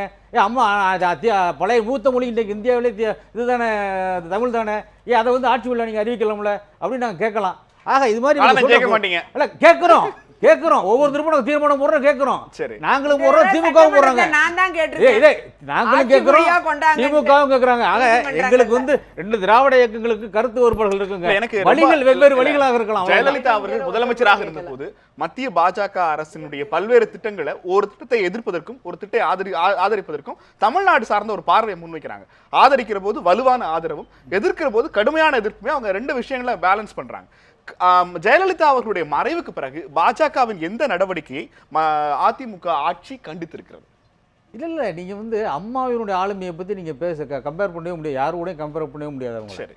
அவங்க வந்து மத்திய அமைச்சர் வாஜ்பாய் கொஞ்சம் காவிரி பிரச்சனையில் கொஞ்சம் மாறுபட்டு செயல்பட்டார் கருணாநிதி கூட சேர்ந்து அப்படின்னு போனவங்க போய் ஆட்சியை கலைச்சிட்டு தான் வந்தாங்க. போவேன், ஆட்சியை கலைத்துட்டு வருவேன்னு சொல்லிட்டு போய் டிக்ளேர் பண்ணிட்டு ஒரு தேநீர் கோப்பை ஒரு டீ பார்ட்டி விஷய வச்சார் சுப்பிரமணிய சாமியும் சோனியா காந்தியும். ஆட்சி கவுந்துச்சா இல்லையா? அது மாதிரி அம்மாவுடைய ஆளுமை நீங்க கம்பேர் பண்ணாதீங்க. இவங்க அம்மா இறந்த பிறகு இன்னைக்கு வந்திருக்காங்க. எடப்பாடி வந்திருக்காரு. உண்மைதானே? என்ன குற்றச்சாட்டு? ஜெயலலிதா அவர்கள் இருந்த போது எதிர்த்த பல விஷயங்கள் இப்போது நடக்கிறது என்றால் ஜெயலலிதா அவருடைய மறைவுக்கு தாண்டி அவருடைய கொள்கைகளை தாண்டி அதிமுக செயல்படுறது நீங்க என்ன நடந்திருக்கு? ஜிஆர்டில இது சொல்றீங்க, ஜிஎஸ்டி சொல்றீங்கல்ல, அது வந்து எங்களுக்கு 5 ஆண்டு காலம் அம்மா இருக்கும்போது உத்தரவாதம் கொடுத்தாங்க உங்களுக்கு தரணும்னு. இப்ப நாங்க என்ன கேட்டிருக்கோம்? அதே அம்மா கேட்ட கோரிக்கை தான் நாங்க வச்சிருக்கிறோம். எங்களுக்கு முழுவதும் நீங்கள் ஆண்டு முழுவதும் தர வேண்டும் கேட்டிருக்கோம். சட்டப்பேரவை தீர்மானத்தை ஏன் இப்போது வரைக்கும் நடைமுறைக்கு வரல? நான் நீட் தேர்வு நான் தான் சொல்றேன். எங்க அம்மா இருந்தப்ப விதிவிலக்கு தான் வாங்கினாங்க 1 வருஷம். சரி. அதை கொண்டு வந்தது யாரு? காங்கிரஸ். அது கோர்ட்டுக்கு போனது யாரு? காங்கிரஸ். நமக்கு வேணாம்னா யாரு கொண்டு வந்தாலும் எதிர்க்கணும். நாங்க எதிர்த்துட்டு தான் இருக்கோம். தீர்மானம் போட்டு இன்னைக்கு இவங்களும் சேர்ந்து எல்லாருமே சேர்ந்து காங்கிரஸ் சேர்ந்து திமுக சேர்ந்து அண்ணா திமுக சேர்ந்து இன்னைக்கு நாங்க வந்து மசோதா அனுப்பிச்சிருக்கிறோம். குடியரசுத் தலைவர் தேர்தலில் பாஜகவை ஆதரிப்பதற்கு அல்லது ஆதரிக்கிறோம் என்று சொல்வதற்காக பிரச்சனையை பத்தி 3 அணிகள் போகிற போது தமிழகத்தினுடைய இந்த நீட் தேர்வு தொடர்பான மசோதாவை ஏன் நீங்க என்ன குடியரசுத் தலைவர் அனுப்பலன்னு கேள்வி கேட்க மாட்டீங்களா? கேட்டிருக்கோங்க. நாங்க என்ன சொல்ற போனா 80ல எம்ஜிஆர் ஆட்சியை கலைச்சாங்க. அப்ப ஜெயில்சிங் வந்து பிரசிடென்ட் கேண்டிடேட் அனௌன்ஸ் பண்றாங்க. எங்களை வந்து 82ல் வந்து அந்த எலெக்ஷன் வருதுங்க. அப்போ கருணாநிதி வந்து இந்திரா காங்கிரஸ் கூட இருக்காங்க. அப்போ பார்லிமெண்ட்டில் திமுக ஜெயிக்குது. ஆனால் ஆளுங்கட்சி நாங்கள் சட்டமன்றத்தில் எங்கள் எம்ஜிஆர் வந்து நான் என்னென்ன தப்பு செய்யணும்னு சொல்லி ஓட்டு கேட்டு ஜெயிச்சு வர்றாருங்க. அதுக்கு பிறகு யாருக்கு சப்போர்ட் பண்ணணும்? எம்ஜிஆர் மத்திய அரசாங்கத்தோடு இணக்கமான உறவு வேண்டும் என்பதற்காக ஜெயில்சிங்கை ஆதரிச்சார். ஒரு சின்ன விஷயத்துக்காக போய் நாங்கள் சண்டை போட்டு நிற்க முடியாது. அதான் என்னுடைய கேள்வி. தொடர்ச்சியாக தமிழக அரசினுடைய நலனுக்காக, தமிழக மக்களுடைய நலனுக்காக மத்திய அரசை அனுசரித்து போகிறது அதிமுக என்கிற ஒரு வாதத்தை கல்ராஜ் அவர்கள் முன்வைத்திருக்கிறார். இன்னொரு மிக முக்கியமாக எடுக்க வேண்டிய மிக முக்கியமான விஷயம் என்பது திமுகவையும் ஆட்டி வைப்போம் அரசியல் ரீதியாக என மத்திய அமைச்சர் பொன் ராதாகிருஷ்ணன் தெரிவித்திருப்பதற்கு பின்னால் என்ன இருக்கிறது? தொடர்ந்து பேசலாம். கேள்வி நேரம் ஒரு சிறு இடைவேளைக்கு பிறகு. கேள்வி நேரம் தொடர்கிறது. இன்றைய கேள்வி நேரத்தில் நாம் பேசிக் கொண்டிருக்கிற பிரதானமான தலைப்பு தொடர்ச்சியாக அதிமுகவை தொடர்ந்து பாஜக ஆட்டி வைத்துக் கொண்டிருக்கிறது என்று பல்வேறு பத்திரிகையாளர்களும் அரசியல் கட்சிகளும் கண்டனம் தெரிவித்து வருகிற சூழ்நிலையில் அடுத்து திமுகவையும் ஆட்டி வைப்போம் அரசியல் ரீதியாக மத்திய அமைச்சர் பொன் ராதாகிருஷ்ணன் சொல்லியிருக்கிறாரு.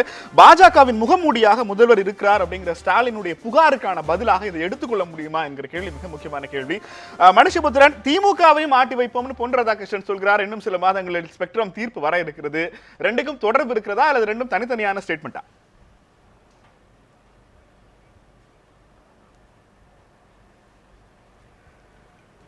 நீதிமன்றத்தில் இருக்கக்கூடிய வழக்குகள், அதில் ஒட்டி வரக்கூடிய தீர்ப்புகள், இதெல்லாம் பொன் ராதாகிருஷ்ணனுக்கு தெரிந்திருக்கிறதா அல்லது பொன் ராதாகிருஷ்ணன் தான் அந்த தீர்ப்பை எழுதுகிறாரா அல்லது அவருடைய முதலாளிகள் எழுதுகிறார்களா என்று எனக்கு தெரியவில்லை. இதை இரண்டையும் இணைப்பது என்பதே நீதிமன்ற தீர்ப்புகளில் பாஜக பின்னால் இருந்து இயங்குகிறதோ என்கிற யூகத்தின் அடிப்படையில் இந்த கேள்விகள் தொடர்ந்து பொது அரங்கத்தில் வைக்கப்படுகிறதோ என்கிற சந்தேகம் எழுகிறது. நாங்கள் நீதி அமைப்பின் மேல் இன்னும் நம்பிக்கை கொண்டிருக்கிறோம். இந்தியாவில் இன்னும் முறையான நீதி விசாரணைகள் நடக்கும் என்று இன்னும் நம்பிக்கை கொண்டிருக்கிறோம். அப்படியே எந்த விதமான தீர்ப்பு வந்தாலும் அதை நாங்கள் சட்டப்படியாக எதிர்கொள்ளக்கூடிய இடத்தில் இருந்திருக்கிறோம். கடந்த காலத்திலும் அப்படித்தான் இருந்திருக்கிறோம், எதிர்காலத்திலும் அப்படித்தான் இருக்கிறோம். அது அல்ல பிரச்சனை. ஆனால் திமுகவை இந்த வார்த்தைக்கு பின்னால் இருக்கிற அரசியல் நான் பார்ப்பது என்பது அதிமுகவை பாஜக ஆட்டி வைக்கிறதுன்னு ஒரு ஸ்டேட்மெண்ட்டுக்கு மனுஷ் அவர்களுடைய பதில் என்னவாக இருக்கிறது என்றால், அதிமுக கட்சி கலகலத்து போயிருக்கிறது. முக்கியமான பிரதானமான முதலமைச்சர் தலைவர்கள் மீது பல வழக்குகள் இருக்கிறது. அந்த வழக்குகளிலிருந்து தப்பிப்பதற்காக பாஜகவை ஆதரிக்கிறார்கள். இதுதான் உங்களுடைய ஸ்டேட்மெண்ட்னா, அடுத்து திமுகவுக்கு வருவோம் என்றால் திமுக மீது ஊழல் குற்றச்சாட்டுகள் இருக்கிறது, திமுகவிலும் தண்டனை பெற வாய்ப்பு இருக்கிறது, திமுகவும் பலவீனமாக இருக்கிறதுன்னு ஒரு அர்த்தம் வருது. நீங்க அதிமுக மீது என்ன மாதிரியான குற்றச்சாட்டுகளை வச்சீங்களோ எல்லா குற்றச்சாட்டுகளும் அப்படியே திமுகவுக்கு ஏன் திரும்பாது? இல்லையா? இல்லை, அதாவது இல்லை, நிச்சயமாக இல்லை. ஸ்பெக்ட்ரம் வழக்கை பொறுத்த வரைக்கும் அந்த வழக்கில் ஆரம்பத்தில் சொல்லப்பட்ட குற்றச்சாட்டுகள் எதையும் பின்னால் சிபிஐயே கூட நீதிமன்றத்தில் அவை நிரூபிக்க முடியாமல் தடுமாறி கொண்டிருக்கக்கூடிய ஒரு காட்சியை நாம் பார்க்கிறோம். ஒரு நடந்து முடிந்து வரப்போகிற ஒரு வழக்கை பற்றி பேசுவதற்கும் இப்பொழுது இருக்கக்கூடிய ஆட்சியாளர்கள் மேல் அவர்கள் ரெய்டு நடத்துவார்கள் அல்லது அவர்கள் சோதனை நடத்துவார்கள். ஆனால் முறையாக வழக்குகள் பதிவு செய்து அவர்களை நீதிமன்றத்திற்கு கொண்டு போக மாட்டார்கள். அவர்களுடைய பதவியிலிருந்து அவர்களை அகற்றுவதற்கான நிர்பந்தத்தை கொடுக்காது சிபிஐயோ அல்லது வேறு அமைப்புகளோ அவர்களுக்கு எந்த விதமான நிர்பந்தத்தையும் கொடுக்க மாட்டார்கள். அப்படி என்றால் உங்கள் மீது வழக்குகள் இருக்கிறது, எங்களை நீங்கள் அனுசரித்து போனால் உங்களை நாங்கள் கண்டுகொள்ளாமல் விடுவோம், இல்லாவிட்டால் மேற்கொண்டு விசாரணையை தொடர்வோம் என்பதுதான் பாஜக சொல்லக்கூடிய செய்தி. ஆகவே இரண்டையும் நீங்கள் ஒப்பிடுவது என்பது அடிப்படையில் தவறானது. இன்னொரு விஷயம், கலைராஜன் அவர்கள் பேசுகிற போது திராவிட இயக்கம் அது தொடர்பான விஷயங்களை பற்றி பல நல்லெண்ணங்களை கூறினார். எங்களுடைய செயல் தலைவர் அவர்களை பற்றி உயர்வான வார்த்தைகளை கூறினார். அதற்காக நன்றி தெரிவித்துக் கொள்கிறேன். அதே சமயத்தில் அவர் திராவிட இயக்க சித்தாந்தத்தின் அடிப்படையில் இங்கு பாஜக இங்கு இருக்கக்கூடிய திராவிட இயக்க ஒரு மரபுகளை அழிப்பதற்கு, அதனுடைய உள்ளார்ந்த வேர்களை அழிப்பதற்கு மத்தியில் தன்னிடம் இருக்கக்கூடிய அதிகாரத்தை பயன்படுத்துகிற பட்சத்தில் இன்றைக்கு யார் திராவிட இயக்கத்தினுடைய சிந்தனைகளை முன்னெடுத்து செல்கிறார்களோ, யார் அதற்காக ஒரு வலுமையான இயக்கமாக இருக்கிறார்களோ, அந்த இயக்கத்தோடு அவர் சேர்ந்து நிற்பதை பற்றி யோசிக்க வேண்டும். ஏனென்று கேட்டால் எங்களுடைய குற்றச்சாட்டு என்பது எந்த விதமான மக்களுடைய பிரதிநிதித்துவமும் இல்லாத, மக்களிடம் தங்களை நிரூபிக்காத ஒரு கட்சி தொடர்ந்து ஒரு மிரட்டலில் ஈடுபட்டு வருகிறது. அதிமுகவை மிரட்டுவதற்கு அவர்களிடம் இத்தனை விசாரணைகள் இருக்கின்றன, வழக்குகள் இருக்கின்றன. எங்களை அவர்கள் எந்த அடிப்படையில் நிர்பந்திக்க முடியும்? கடந்த தேர்தலின் போது எவ்வளவு கிட்டத்தட்ட அவர்களுக்கும் எங்களுக்கும் 1% வாக்கு வீதம், அதிமுகவுக்கும் திமுகவிற்கும், இந்த இரண்டு கட்சிகளோடு ஒப்பிட்டால் பாஜக எங்கே இருக்கிறது? அவருடைய வாக்கு வங்கி என்பது என்ன? மக்கள் செல்வாக்கு என்பது என்ன? அதோடு தொடர்ச்சியாக தமிழகத்தை புறக்கணிக்கிற, தமிழகத்திற்கு மிகப்பெரிய துரோகங்களை செய்கிற ஒரு அரசாக பாஜக இருப்பதனால் மக்களுடைய வெறுப்பை கடுமையாக சம்பாதித்துக் கொண்டிருக்கிறது. அது ஜல்லிக்கட்டு போராட்டத்தில் பிரதிபலித்தது. தமிழக மீனவர் பிரச்சனையில் அவர்கள் என்ன செய்து கொண்டிருக்கிறார்கள், விவசாயிகள் பிரச்சனையில் மத்திய அரசு எப்படி நடந்து கொள்கிறது என்பதையெல்லாம் இன்றைக்கு பார்த்து கொண்டிருக்கிறோம். ஒரு பிரதமர் ஒரு 45 நாட்களாக டெல்லியில் நிர்வாணமாக போராடிய அந்த விவசாயிகளை சந்திப்பதற்கு அனுமதி கூட கொடுக்க மறுக்கிறார். அப்படிப்பட்ட நிலையில் எந்த அடிப்படையில் இவர்கள் தமிழகத்தில் அரசியல் செய்ய போகிறார்கள்? இவர்களுக்கு என்ன அடித்தளம் இருக்கிறது? இல்ல, எனக்கு வழக்குகளை கேட்க வேண்டிய மிக முக்கியமான ஒரு கேள்வி, தமிழ்நாட்டில் எங்களுடைய தளபதி அவர்கள் குறிப்பிட்டது போல என்னுடைய கேள்வி என்னன்னா, நாங்கள் அடுத்து திமுகவை அரசியல் ரீதியாக அசைத்து பார்ப்போம்னு பொன் ராதாகிருஷ்ணன் சொல்றது ஒரு ஸ்டேட்மெண்ட்னா, தொடர்ச்சியாக கடந்த 6 மாதங்கள்ல திமுக செயல் தலைவர் ஸ்டாலின் அவர்கள் அதிமுக ஆளும் கட்சியை விமர்சித்த அதே அளவிற்கு நீங்கள் குறிப்பிட்ட வாக்கு வங்கியே இல்லாத பாஜகவை தொடர்ந்து விமர்சிக்கிறார். அப்ப பாஜக தமிழ்நாட்டினுடைய ஒரு பிரதான கட்சிங்கிற முறையில நீங்களே அவங்களை அங்கீகாரம் கொடுத்து விமர்சிக்கிறீங்களே?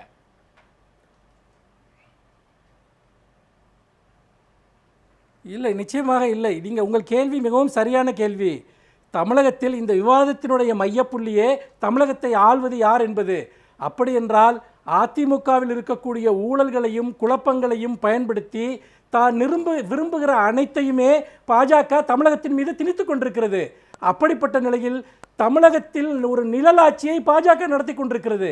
நாங்கள் மாநில உரிமைகள் சார்ந்தும் இந்த மாநிலத்தினுடைய நலன்கள் சார்ந்தும் தொடர்ந்து பாஜக செய்து வருகிற துரோகங்களுக்கு எதிராக போராடுகிற போது அதற்கு உடந்தையாக இருக்கிற அதிமுக பாஜக இரண்டையுமே நாங்கள் ஒரே தட்டில் வைத்து பார்க்கிறோம்.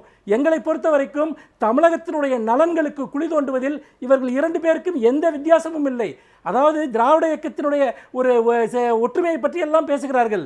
ஒரு காவிரி பிரச்சனைக்காக ஒரு அனைத்து கட்சி கூட்டத்தை கூட்டி ஒரு நிர்பந்தத்தை ஏற்படுத்த வேண்டும் என்று எங்களுடைய செயல் தலைவர் அவர்கள் எத்தனை முறை கோரியிருப்பார், எத்தனை தமிழகத்தினுடைய அடிப்படை பிரச்சனைகளுக்கு கோரியிருப்பார். இவர்கள் கொண்டு வருகிற மாநில நலன் சார்ந்து கொண்டு வருகிற தீர்மானங்கள் அனைத்திற்கும் சட்டசபையில் ஆதரவு கொடுக்கிறோமே, பதிலுக்கு நாங்கள் அழைக்கிற அல்லது நாங்கள் கூட்ட வேண்டும் சொல்கிற ஒரு அனைத்து கட்சி கூட்டத்திற்கு அவர்கள் ஒத்துழைத்திருப்பார்களா? அல்லது எல்லோரும் சேர்ந்து நிறைவேற்றிய தீர்மானங்களை குறைந்தபட்சம் அதை குடியரசுத் தலைவருக்கு அனுப்புவதற்காக முயற்சித்திருப்பார்களா? இவர்களுடைய திராவிட இயக்க சிந்தனை என்பது என்ன? ஏனோ நாங்கள் சொல்லி இருக்கிறோம், நாங்கள் செய்திருக்கிறோம் என்றால் எங்கே போய் சொன்னீர்கள்? அதற்கு என்ன ஆதாரம் இருக்கிறது? உங்களுடைய குரல்கள் எங்கே அழுத்தமாக ஒலித்திருக்கின்றன? தினம் தினம் எங்களுடைய செயல் தலைவர் சட்டசபையில் பேசுகிறார், அதற்கு வெளியே பேசுகிறார். ஒவ்வொரு நாளும் ஒரு போராட்டத்தை நடத்துகிறோம். நீங்கள் என்ன செய்தீர்கள்? ஒன்றுமே செய்யாமல் நாங்கள் செய்தோம் என்றால் செய்வதற்கான ஆதாரங்களை மக்களிடம் முன்வையுங்கள். ஆக தொடர்ந்து பேசலாம் மனுஷ். இந்த ஆட்சி என்பது அதிமுக ஆட்சி அல்ல, தொடர்ந்து பேசலாம் பாஜகவுடைய மனுஷ். நிழல் ஆட்சி. தொடர்ந்து பேசலாம் ஆனால் மனுஷ். மக்களிடம் மனுஷ் தொடர்ந்து எந்த பேசலாம். விதமான செல்வாக்கு மனுஷ் தொடர்ந்து கிடையாது. பேசலாம். எந்த தமிழக இடமும் அரசுடைய கிடையாது. அதிகாரம் பாஜக இப்போது யார் ஒருபோதும் கையில் இருக்கிறது என்கிற ஒரு தமிழகத்தில் கேள்வியை பாடுபடவில்லை. நியூஸ் செவனுடைய ட்விட்டர் பக்கத்தில் முன்வைத்திருக்கிறோம். தமிழக அரசினுடைய அதிகாரம் யார் கையில் இருக்கிறது? இந்த கேள்விக்கான பதிலை நியூஸ் செவன் தமிழ் நேயர்கள் அளித்துக் கொண்டிருக்கிறார்கள். முடிவுகளை சில நிமிடங்களில் பார்க்க இருக்கிறோம். குமரகுரு, திமுகவையும் ஆட்டி வைப்போம் இந்த ஸ்டேட்மெண்ட்டுக்கான ரியல் அர்த்தம் என்ன? ஒரே நிமிஷம் நான் வரேன். நீங்க சேர்த்து பதில் சொல்லுங்க. அதுக்கும் சேர்த்து நான் போயிட்டு வரேன். இல்ல நீங்க கேக்குறதே தப்பா ஒரு கேக்குறீங்க. அந்த மாதிரி சொல்லல. நல்ல ஒரு தடவை சொல்லுங்க. அரசியல் ரீதியாக நாங்கள் திமுக அவர் என்ன சொல்றாருன்னா, திமுகவையும் ஆட்டி வைப்போம், ஆட்சி அதிகாரத்தின் வாயிலாக இல்லை, அரசியல் ரீதியாக. அரசியல் ரீதியாக என்ன அரசியல் கேள்வி? நீங்க அது சொல்லலையே. நீங்க சொல்றது தப்பா இருக்கு. அதாவது அரசியல் ரீதியாக ஆட்டி வைப்போம், கண்டிப்பாக ஆட்டி வைப்போம், எல்லா கட்சியும் ஆட்டி வைப்போம். அதிமுக ஆட்டி வைக்குது, திமுக ஆட்டி வைக்குது, எல்லாம் அதுதானே பண்ணிட்டு இருக்கோம். அதுல என்ன விஷயம் இருக்கு? அது என்ன பேசினாலும் அது ரீட் பிட்வீன் தி லைன்ஸ் எல்லாம் போயிடுச்சு. இப்போ ரீட் பிட்வீன் தி வேர்ட்ஸ். இப்போ எல்லாம் ஒரு மத்திய அமைச்சருக்கு ஒரு கட்சியை ஆட்டி வைப்போம். நீங்க பாஜக தலைவர்கள் சொல்வது என்பது வேறு. இப்போ ஹெச் ராஜா அவர்கள் சொல்வது, தமிழிசை அவர்கள் சொல்வது என்பது வேறு. ஒரு மத்திய அமைச்சர் ஒரு கட்சியை ஆட்டி வைப்போம் என்பதற்கு பின்னால் அது நீங்க அரசியல் ரீதியாகங்கிற வார்த்தையை பயன்படுத்தினாலுமே அதனுடைய உள்ளர்த்தம் அல்லது அதனுடைய பின்னணி என்கிறது என்னவாக இருக்கக்கூடும் யாரும் யோசிக்க மாட்டாங்க. என்ன எப்படி ஆட்டி வைக்க முடியும்? நீங்க சொல்லுங்க. எனக்கு தெரியல. நீங்க சொல்லுங்க. என்ன கேக்குறீங்க? இல்லன்னு சொல்றேன். நீங்க தெரிஞ்சு நீங்க என்னுடைய கேள்வி அதுதான். என்ன சொல்லுங்க. எப்படி அது எங்களுக்கு புரியலைங்கிறனால தான் கேக்குறேன். ஆட்சி ரீதியாக அல்லாமல் அரசியல் ரீதியாக ஆட்டி வைப்போம் என்றால் நீங்க அந்த முடிவை இப்பதான் எடுத்த மாதிரியான ஒரு டோனை பொண்டா இல்ல இல்ல நீங்க அதுதான் சொல்றேன். நீங்க நிருபர் என்ன கேக்குறாங்கன்றது யாரும் சொல்றது இல்ல. முதல்ல அதிமுக கலைக்க போறீங்களா, கலைக்க போறாங்களா? அதிமுக அப்படி எல்லாம் கிடையாது. அதிமுக எல்லாம் ஒண்ணும் பண்ண மாட்டோம். ஆனா திமுக பண்ண போற, திமுகவும் நாங்க பண்ணுவோம் அரசியல் ரீதியாக அப்படின்னு வரும்போது அந்த ஒரு கட் மட்டும் அதை மட்டும் எடுத்துட்டு திமுகவும் நாங்க ஆட்டி வைப்போம்னா ஒரு சாதாரண விடைங்கிறீங்க. சாதாரண நீங்க அரசியல் அதான் இருக்கட்டும். நீங்க எல்லாம் பேசுறாங்க. அவர் மனுஷபுத்தன் வந்து முழுக்க முழுக்க இப்ப நீங்க கேட்ட கேள்வி முகமூடியாக செயல்படுகிறாரான்னு இவரை கேட்டீங்க. இவங்க அதிமுக பதில் சொல்லணும். அவர் முழுக்க பாஜகவோட முழு ஹிஸ்டரியும் சொல்றாரு. நான் என்ன கேட்கறேன், இதெல்லாம் விட்டுருங்க. ரொம்ப கஷ்டப்படுறாரு விவசாயிகளுக்காக. ரொம்ப பரிதாபம். அவர் மாதிரி சந்தோஷப்படுறேன். 2007 இருந்து 2013 வரைக்கும் ட்ரிபியூனலோட ஆர்டரை ஏன் கெசட்ல கொண்டு வரலன்ற ஒரு வார்த்தையை இந்த நிகழ்ச்சியில சொல்லிட்டு போக சொல்லுங்க. அவரை இதை கேட்க முடியாது. நீட்டு கொண்டு வரும்போது சட்டசபை அந்த அமைச்சர்கள் உட்கார்ந்து மூத்த அமைச்சர் யார் தெரியுங்களா? மூக்க அழகிரி. அதையும் சொல்ல மாட்டாங்க. ஜல்லிக்கட்டுல எதுக்கு வந்து மாட்டை சேர்த்தீங்க? மாட்டை யார் சேர்த்தீங்க? இருங்க பேசுறேன். மனுஷ் அவரை பேச அனுமதிங்க. மனுஷ் அவரை பேச அனுமதிங்க. அவங்க வாய்ப்பு வருகிற போது பதில் சொன்னா போதும். மனுஷ் பேச அனுமதிங்க அவரை. சொல்லுங்க. அதாவது ஜல்லிக்கட்டுல ஒரு மாட்டை கொண்டு வந்து அதை சேர்த்தது யாரு? பதில் இல்ல. யார் பண்ணது? அதுக்கு பதில் சொல்ல மாட்டாங்க. நெடுவாசல்ல பெர்மிஷன் கொடுத்தது யாரு? முதல்ல ஆர் ஆசா கொடுத்தாரு. அதுக்கப்புறம் யாரு கொடுத்தது? ஜெயந்தி நடராஜன் கொடுத்தாங்க. அதுக்கு யாரும் பதில் இல்ல. எல்லாம் நீங்க பண்ணிடுவீங்க. ஆனா இப்ப பேசுறத பாத்தீங்கன்னா பதட்டத்தோட பேசுறாரு பாருங்க. சாதாரண பேசணும் பரவாயில்ல. உள்ள இருந்து பதட்டமா பேசுறாரு. பாஜக தான் கொண்டு வந்தது. ஏன் அந்த ட்ரிபியூனல் ஆர்டர் இன்னும் போடல? நாங்க ஏன் ஜெயலலிதா அம்மையார் வந்து கோர்ட்டுக்கு போனதுக்கு அப்புறம் தானே போட்டீங்க? அப்ப நீங்க செஞ்சறதா நீங்க செஞ்சிருவீங்க. ஆனா ரொம்ப கஷ்டப்படுறாரு. கொஞ்சம் இருங்க. ரைடு ரொம்ப கஷ்டப்படுறாரு. அவர் எந்த ரைடுல இருந்து ஜல்லிக்கட்டு நடந்ததா இல்லையா? இல்லங்க ரைடு இல்ல. மனுஷ் கொஞ்சம் அமைதியா இருக்க. மனுஷ் ரெண்டு பேர் ஒரே நேரத்துல பேசினா நேயர்களுக்கு எதுவும் போய் சேராது. குமரகுரு பதில் அளிச்ச பிறகு நீங்க பதில் சொல்லுங்க. சொல்லுங்க. பேசுறாரு. ரைடு நடக்குதுன்னு எது தெரியுங்களா? அவர் கண்டிக்கணும். இன்னைக்கு ஈவினிங் சொல்றாங்க நாங்க வந்து காங்கிரஸ் UPA 2ல இருந்து வெளியில வரோம்னு திமுக சொல்லுது. சகோதரர் மணிக்கு நல்லா தெரியும். அடுத்த நாள் காலை 7:30 மணிக்கு CBI போச்சுங்க உதயநிதி ஸ்டாலின் வீட்டுக்கு. அவர் என்னைக்கு ஒரு கார் வாங்கினாரா, அதுல ஏதோ நட்டோ போல்ட்டோ எங்க எக்ஸ்போர்ட் பண்ணிட்டாரா, இம்போர்ட் பண்ணிட்டாரா, அது தவறுன்னு சொன்னாங்க. அப்போ அரசியல் ரீதியாக ஓப்பனா அதை யார் சொன்னது தெரியுங்களா? சிதம்பரமே சொன்னாரு இது தவறான செயல் அப்படின்னு சொன்னாரு. அந்த ரைடு எல்லாம் அவருக்கு தெரியாது. இப்ப ரைடு நடக்குது, ஏன் உடனே ஆக்ஷன் எடுக்கணும்னு கேக்குறாரு. ஆக்ஷன் ரைடு நடந்த அடுத்த நாள் சிறைக்கு போனோம்னா 2Gல எல்லாம் உள்ள போயிருப்பாங்க. இன்னும் ட்ரையல் நடக்காது. நம்ம நாட்டு சிஸ்டம் ஜுடிஷியரி பொறுமையா தான் பண்ணுவாங்க. அதுக்கு உண்டானது நீங்க ரைடு செயலாளர் ஹெச் ராஜா அவர்கள் ஜூலை ஆகஸ்ட் மாதங்களில் ஸ்பெக்ட்ரம் தீர்ப்பு வர இருக்கிறது, அதிமுகவை போலவே திமுகவும் கலகலத்து போகும்னு ஒரு பேட்டியில சொல்றாரு. அப்போ இந்த ஸ்டேட்மெண்ட்டையும் மத்திய அமைச்சர் பொன் ராதா ஸ்டேட்மெண்ட்டையும் நாங்க ஒப்பிட்டு பார்க்க கூடாதுன்னு குமரகுரு சொல்றாரு. சரி, நீதிபதி யார் எழுதுறது? பாஜக எழுதுறாரான்னு மிகப்பெரிய குற்றச்சாட்டு வைக்க நீங்க கண்டிக்கவே இல்லை. நான் கண்டிப்பீங்கன்னு நினைச்சேன். ஒரு பொது தளத்துல வந்துட்டு பிஜேபி எழுதா தீர்ப்புங்கிறாரு. ஏர்டெல் மேக்ஸஸ்ல வந்து தனநிதி மாறன் விடுதலை பண்ணாங்களே, எந்த பிஜேபி காரர் எழுதினார்? அதை ஏன் அப்ப மட்டும் அமைதியா இருந்தீங்க? அப்ப மட்டும் judiciary power, rule of law எல்லாம் வந்துருச்சு மேல. இப்ப மட்டும் உங்களுக்கு வருது. நான் என்ன சொல்றேன், தீர்ப்பு வரும்ன்றது அரசியல் ரீதியா சொல்லுவாங்க. ஏன் அம்மையார் வந்து ஜெயலலிதா அம்மையார் ஆட்சி இருக்கும்போது திமுக சொல்லியா?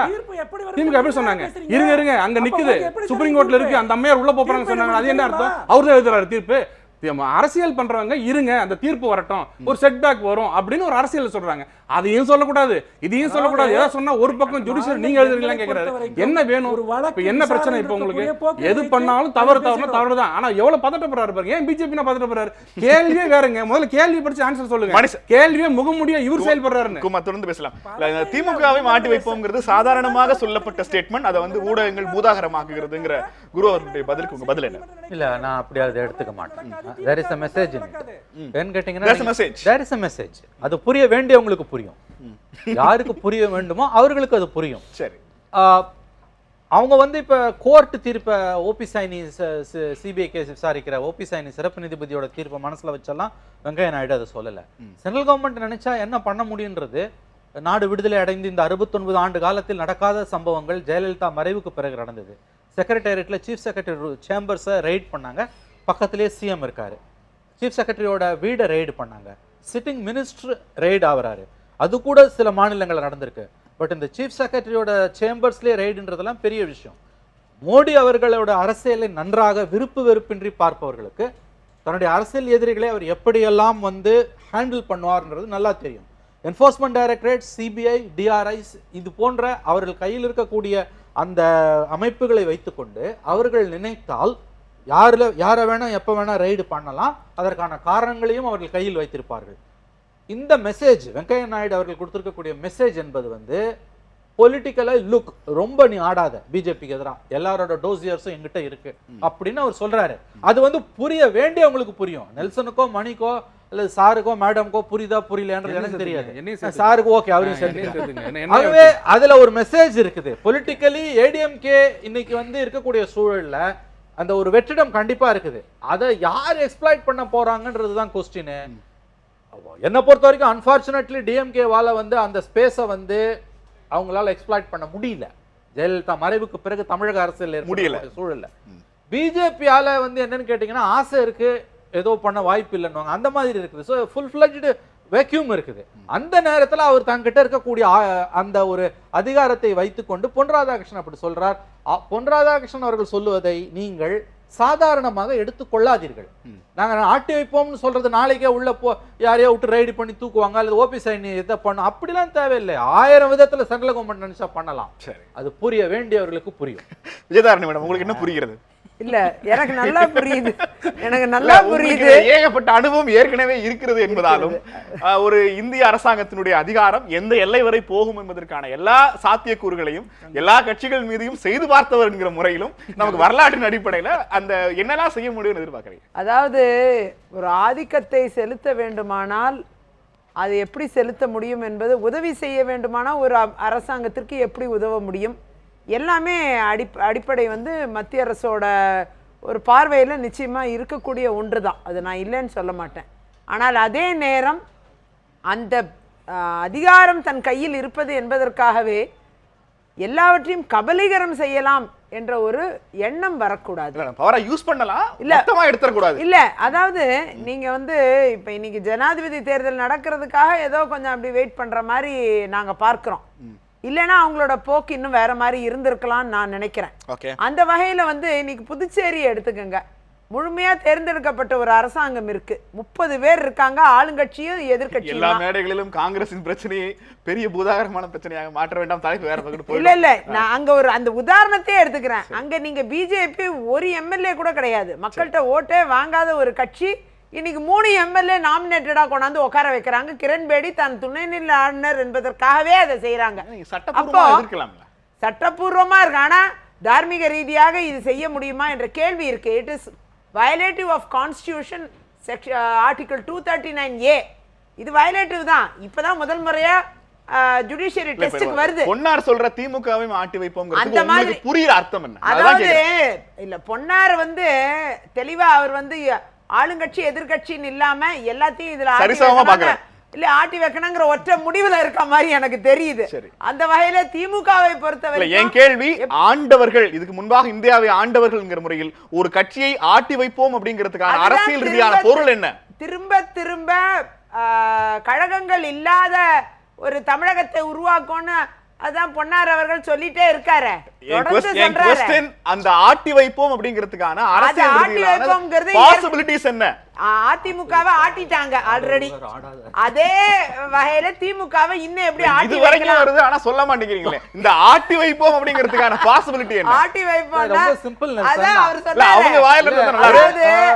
அதாவது ஒரே நிமிஷம். ஆட்டு வித்தால் யார் ஒருவர் ஆடாதாரே கண்ணானா பாத்தீங்களா? அந்த மாதிரி அது வந்து நம்ம இங்க எவ்வளவு தூரம் நம்ம இப்ப பேசினாலும் இல்ல, அவங்களுக்கு தெரியலன்னா பரவாயில்ல, அவங்க சொல்ல மாட்டேங்க. அது எப்படி சொல்லுவாங்க? அவங்க சொல்லிட்டவங்க மாட்டிப்பாங்க. அதாவது இல்ல ஆட்டி வைக்கிறது அப்படின்னா பாஜகவோட பாஷையில நம்ம ரீசெண்டா நடந்த தினகரன் சம்பவத்தை எடுத்துக்கலாம், எடப்பாடி சம்பவத்தை எடுத்துக்கலாம், ஏன் ஓபிஎஸ்ஏ பயந்துகிட்டு இருக்கிறது அதுக்குதாங்கிறது என்னுடைய பார்வை. சீஃப் செக்ரட்டரி ராமமோகன் ராவ் விஷயத்தை எடுத்துக்கலாம். ஒண்ணும் இல்ல, இது எல்லாமே நேரடியாவே ஆட்டி வைக்கிறதுல கேட்கிறேன். ஒரு பங்குதான். இல்ல, திமுகவை உடைப்பாங்கன்னு நினைக்கிறீங்களா? நிச்சயமா அதற்குண்டான முயற்சியும் நடக்கும். சரி, அதுவும் உண்டு. ஏனென்றால் இப்ப இந்த வெர்டிக்ட்ங்கிறது வறுமையானால் அதை வச்சு திமுக உடைக்கிறதுக்கான முயற்சியும் இருக்கும் இல்லையா? அதுலயும் இறங்குவாங்க. அந்த வகையில அந்த குடும்ப பிரச்சனையை இன்னும் அதீதப்படுத்தல் என்பது திமுகவை கட்சியை உடைபடுவதாக இருக்கு.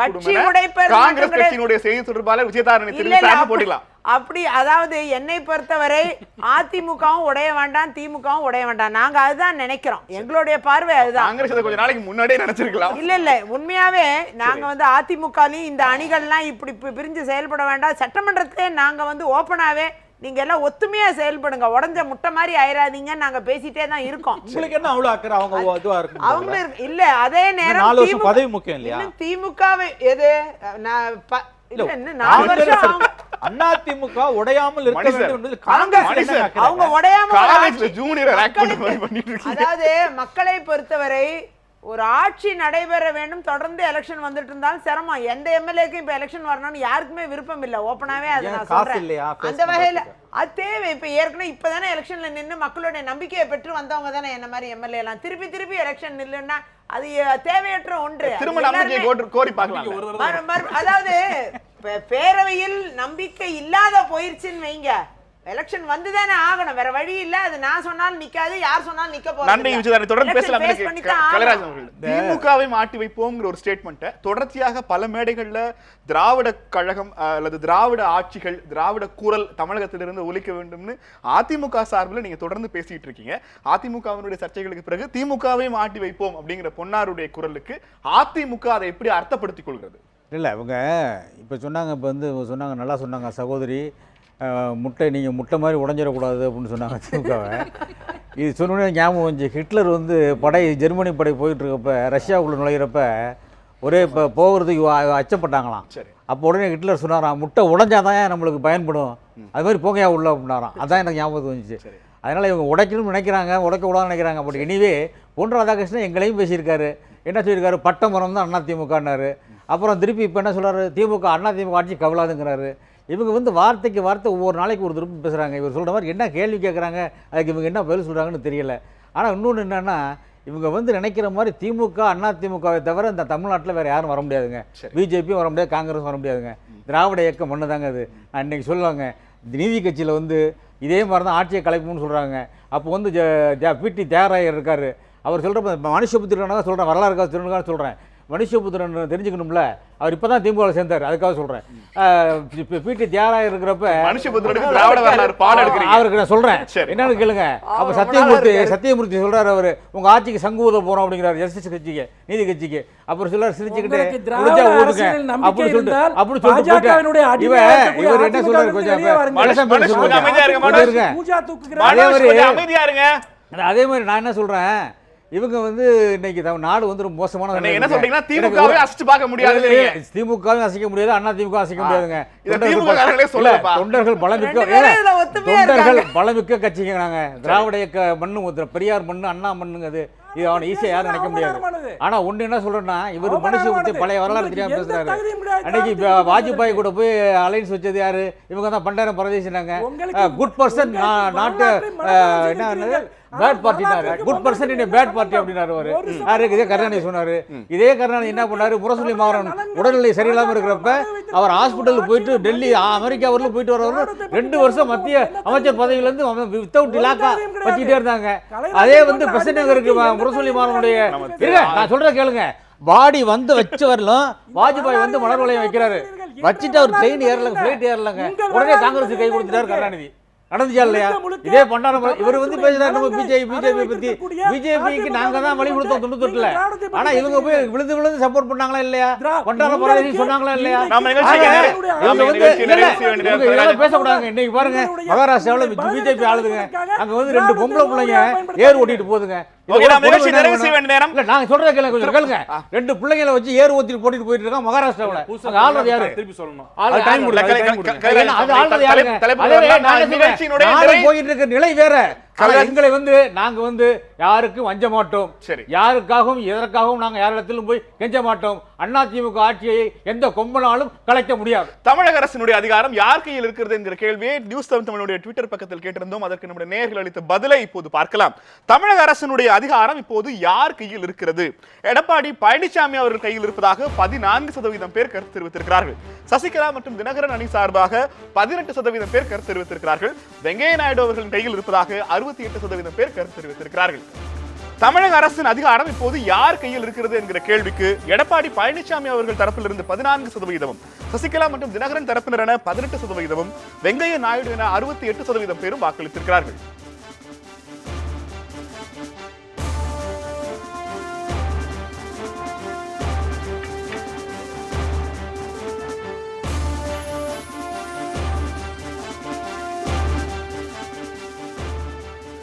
பதில் சுருக்கமாக நீங்க தான் முதல்ல லீட் கொடுத்துட்டீங்களே. ஆரம்பிக்கும் போது நீங்க இப்படிதான் போகணும்னு சொல்லிட்டீங்க. அது கரெக்டா வந்துருச்சு. அது தலைப்பு சார்ல தான் வந்திருக்கு. தலைப்பு சார்ல இல்ல. அப்படிதான் நீங்க என்ன தலைப்பு எடுக்கலீங்க அதுக்கு ஏத்த மாதிரி தான் வருது. நானும் எங்கள் தலைவர் திருநாவுக்கரசர் மக்களே அங்கீகாரம் இல்லைங்க. அவங்க நீங்க கேட்டது அதிகாரத்தோட இருக்கிறாங்க. யாரு பவர்ஃபுல்லா இருக்காங்கன்னா நாங்க தான் சொல்லிருப்பாங்க. தமிழ்நாட்டுல யார் இருப்பாங்கன்னா எடப்பாடி தான் சிஎம். அவர் தான் இருக்க முடியும். மணி சார் உங்களுக்கு கருத்து? மக்கள் வந்து தெளிவாக இந்த அரசியலை புரிந்து கொண்டிருக்கிறார்கள். பின்னிருந்து ஆட்டுவிப்பது பாஜக தான். அவர்கள் போடக்கூடிய தாளத்திற்கு இந்த அரசு ஆடிக்கொண்டிருக்கிறது என்பதை மக்கள் புரிந்து கொண்டிருக்கிறார். மணிஷபுத்திரன் சார், போல் ரிசல்ட் பத்தி உங்க கருத்து சுருக்கமா சொல்லுங்க.